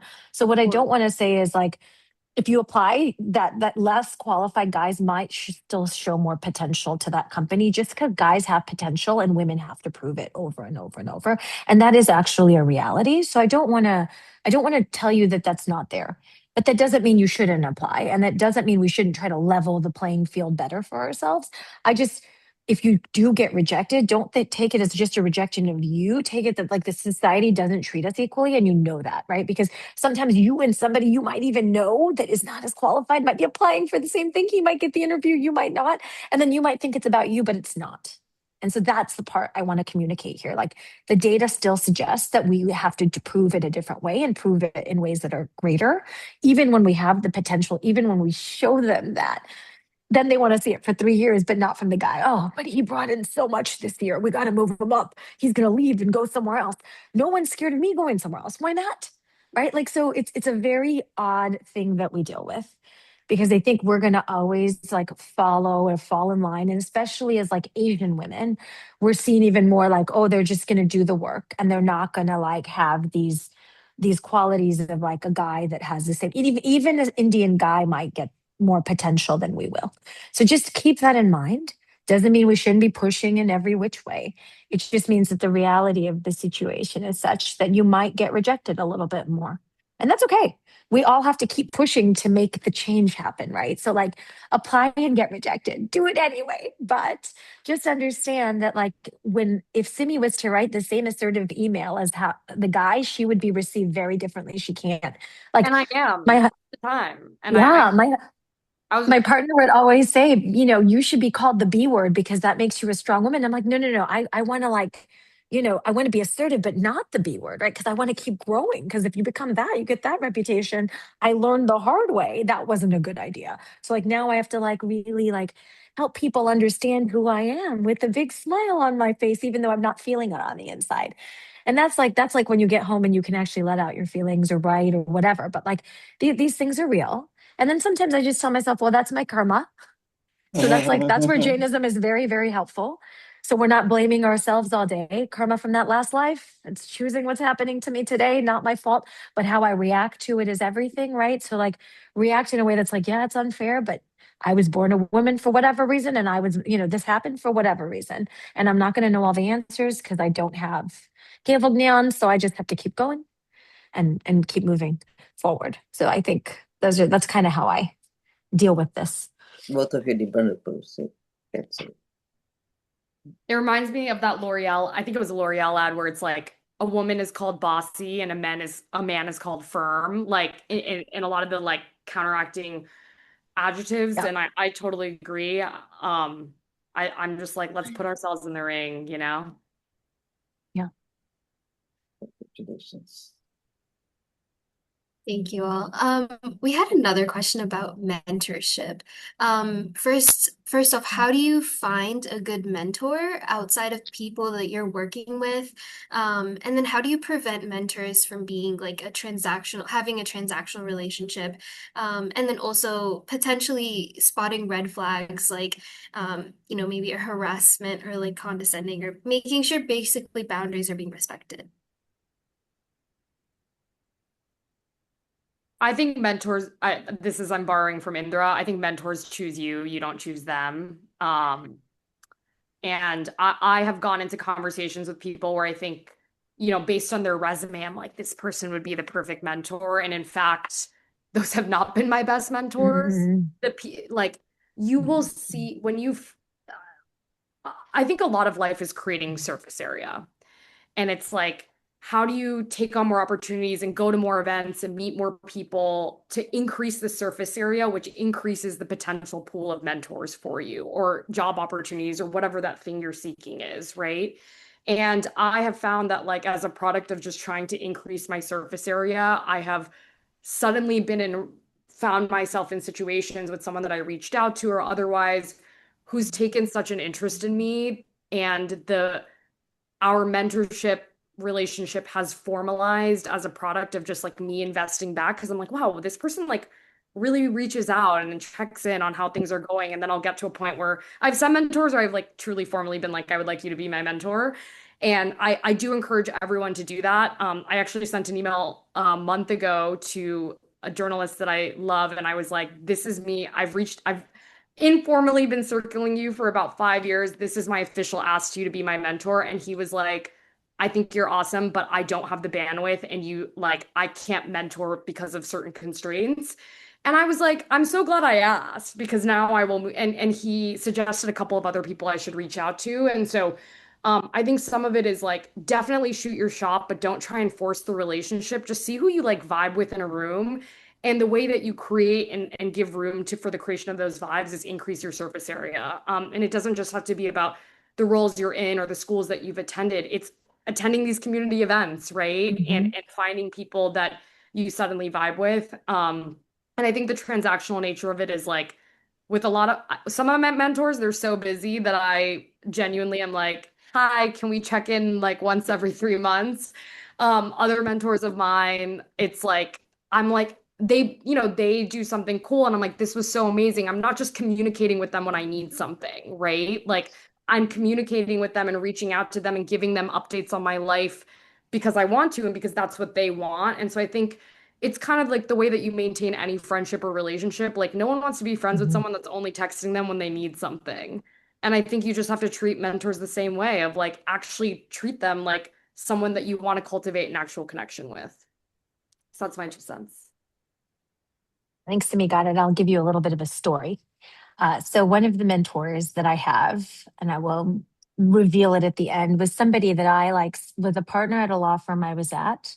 And I was still an associate, and this person was a partner. And I saw that he was a South Asian man, but he wasn't going to like, there were other partners in my office. He was in a different office, and he wasn't going to get a fair shake on something. And I was like, uh-oh, I see this.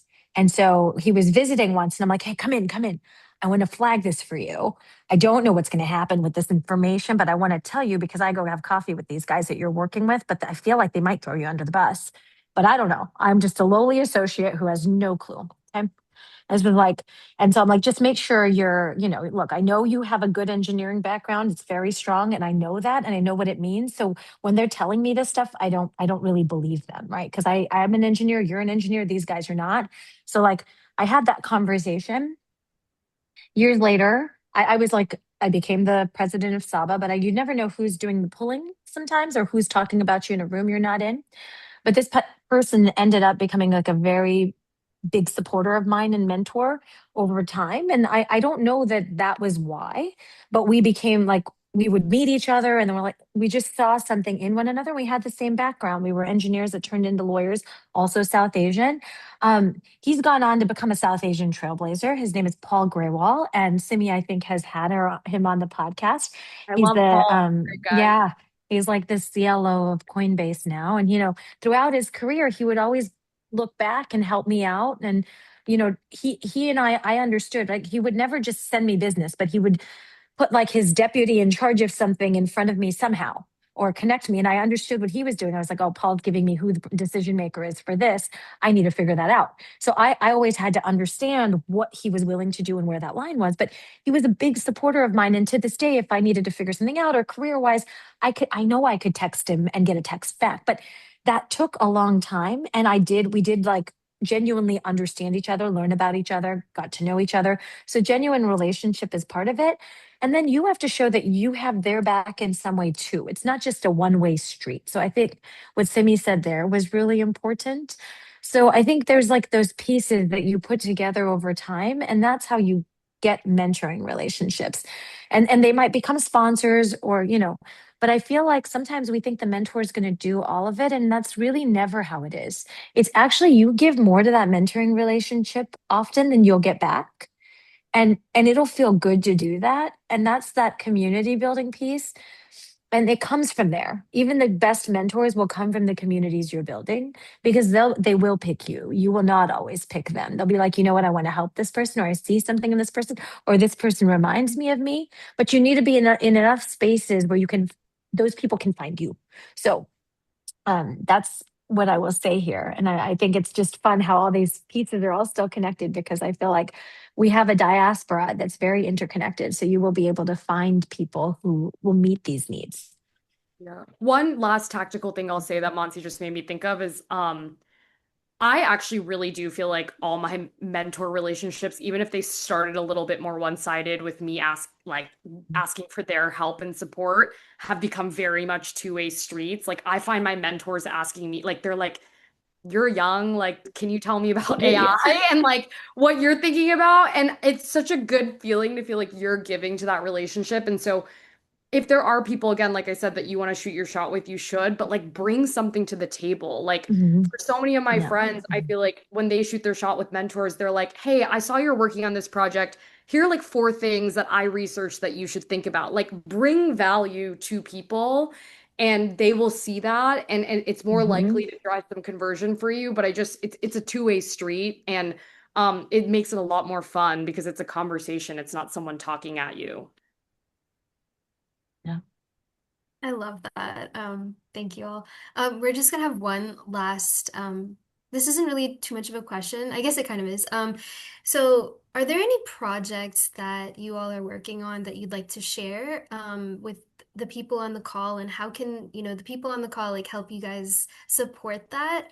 And then I think that Nidhi wanted to talk about, some of Lata Ji's work, so we're gonna give once you guys wrap up your question or your answer, we'll give her an opportunity to just talk about that.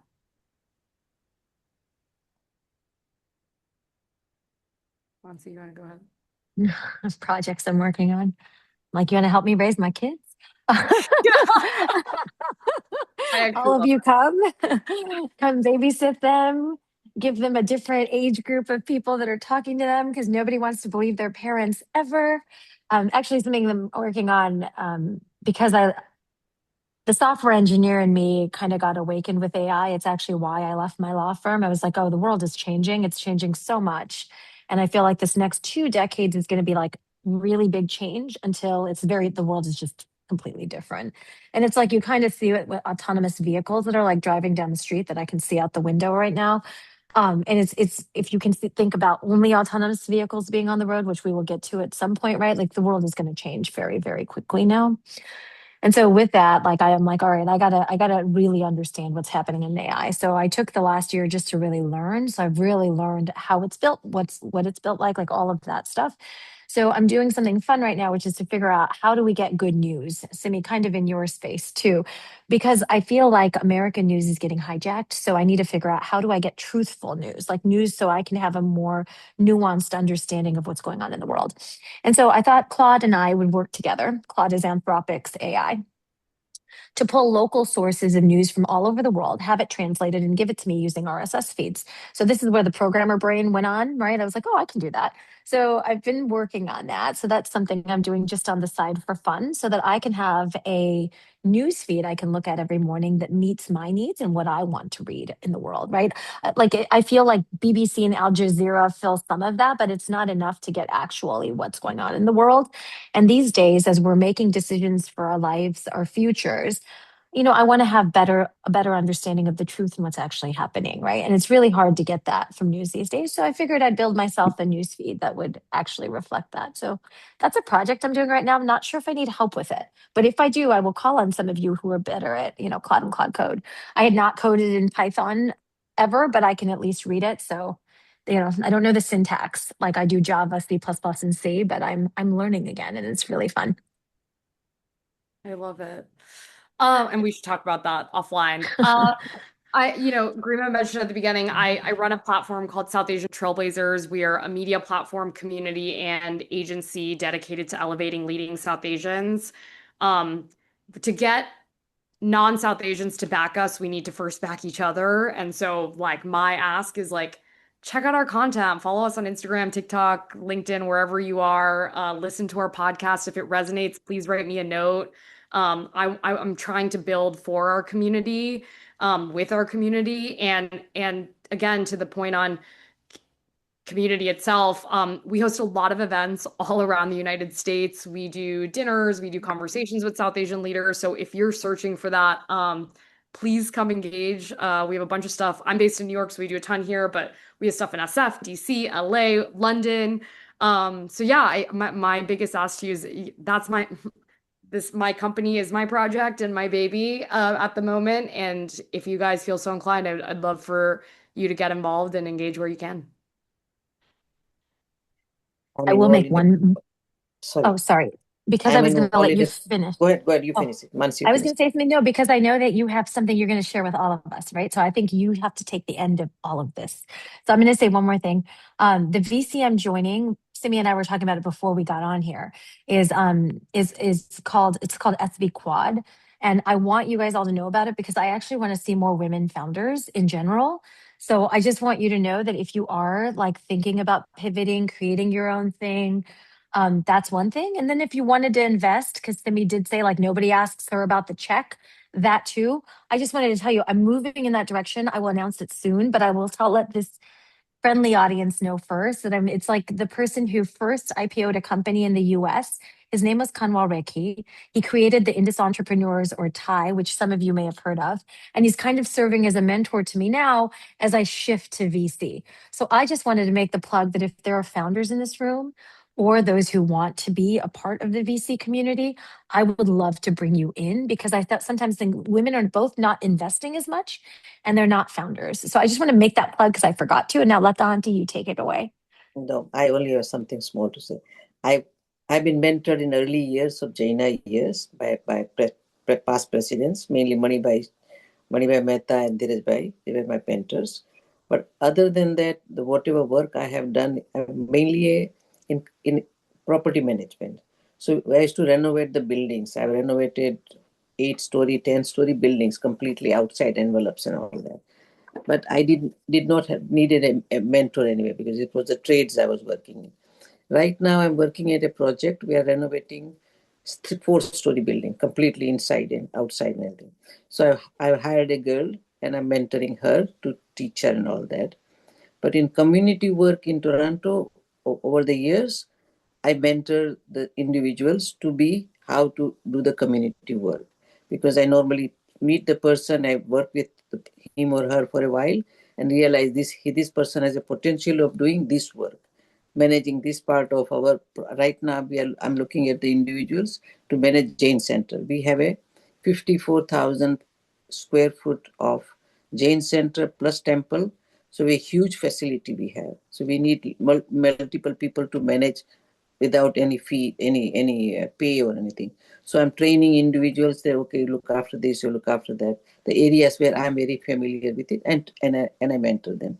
And that once I start working with the individual, I realize this person has a potential, and then look at the person's ability, time, the proximity to this place, all of these factors you put into account, and then I start mentoring them, and that is what I do. I have been mentored in Jaina in the community work to go in Jaina by a couple of individuals, Panibai and Dheeraj Bhai. But otherwise, I have always been a mentoring to the individuals who I find is a potential and I train them. That's the role I have played. Perfect. That's So, so Mansi, you were wonderful. going to say something? Go ahead and say that before I Oh, interrupted you.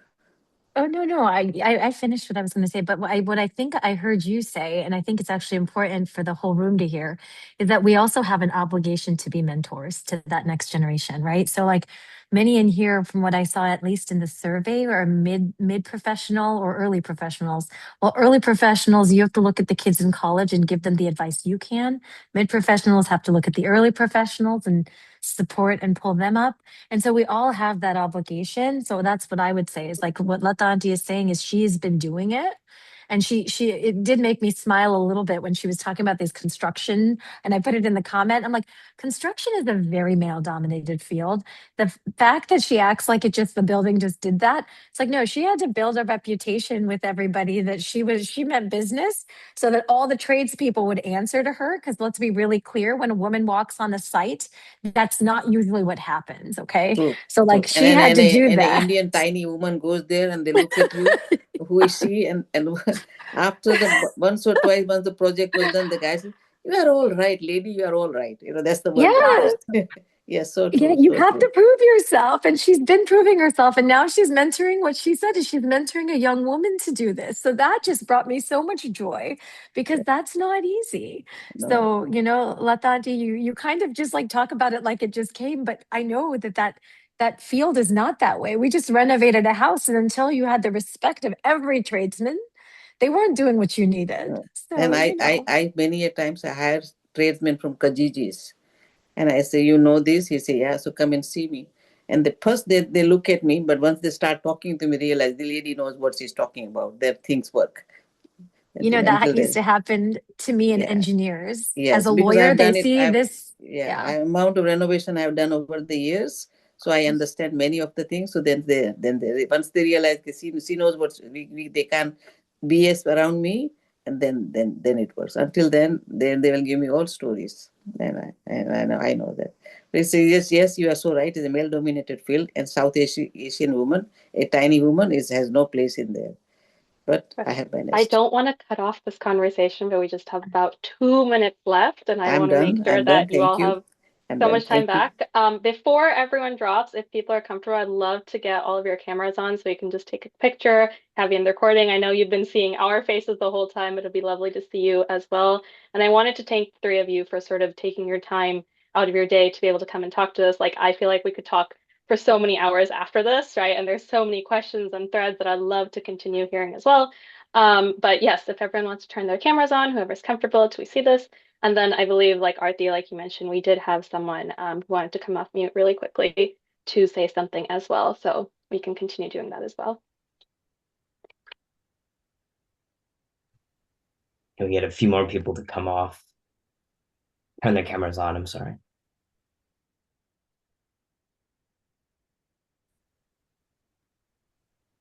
Okay, cool. I'm gonna take a photo.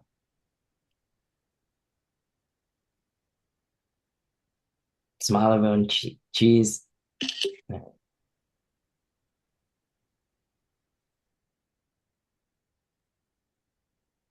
ahead, go ahead. Anand, we have been smiling since the time we started. I got the photo. Perfect. So we're good. Yeah, we can. Okay, perfect. Arti, I believe you were saying something about maybe coming off mute to talk about if you want to take over and help out with that. Yeah, so just gonna unmute.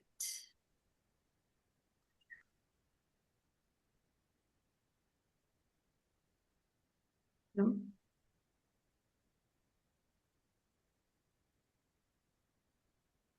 Okay. I think Nidhi, you wanted to talk about some of Lataji's work.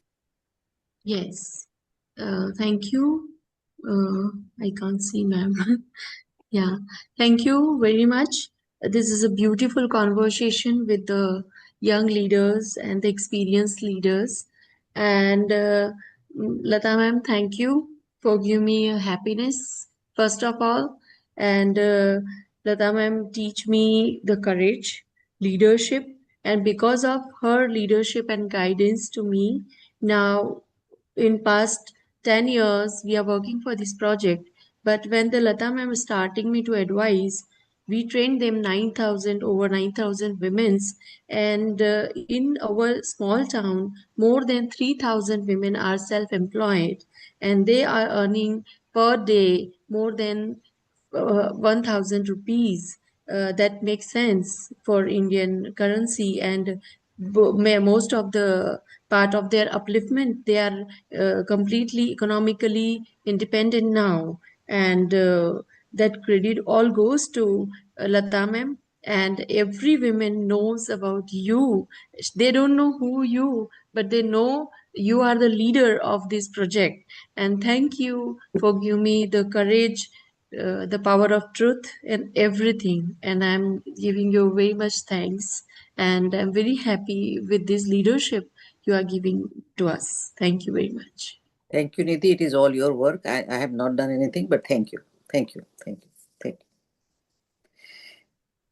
And on that very uplifting note, I wanted to thank you all for coming out and sharing your Saturday with us as well. Keep an eye out for future YJP sessions as well, and hope to see you all continue attending these. Thank you so much, Garima and Arthi and everyone who joined, and Apurva. Thank you. Thank you all. Thank you Good all. weekend.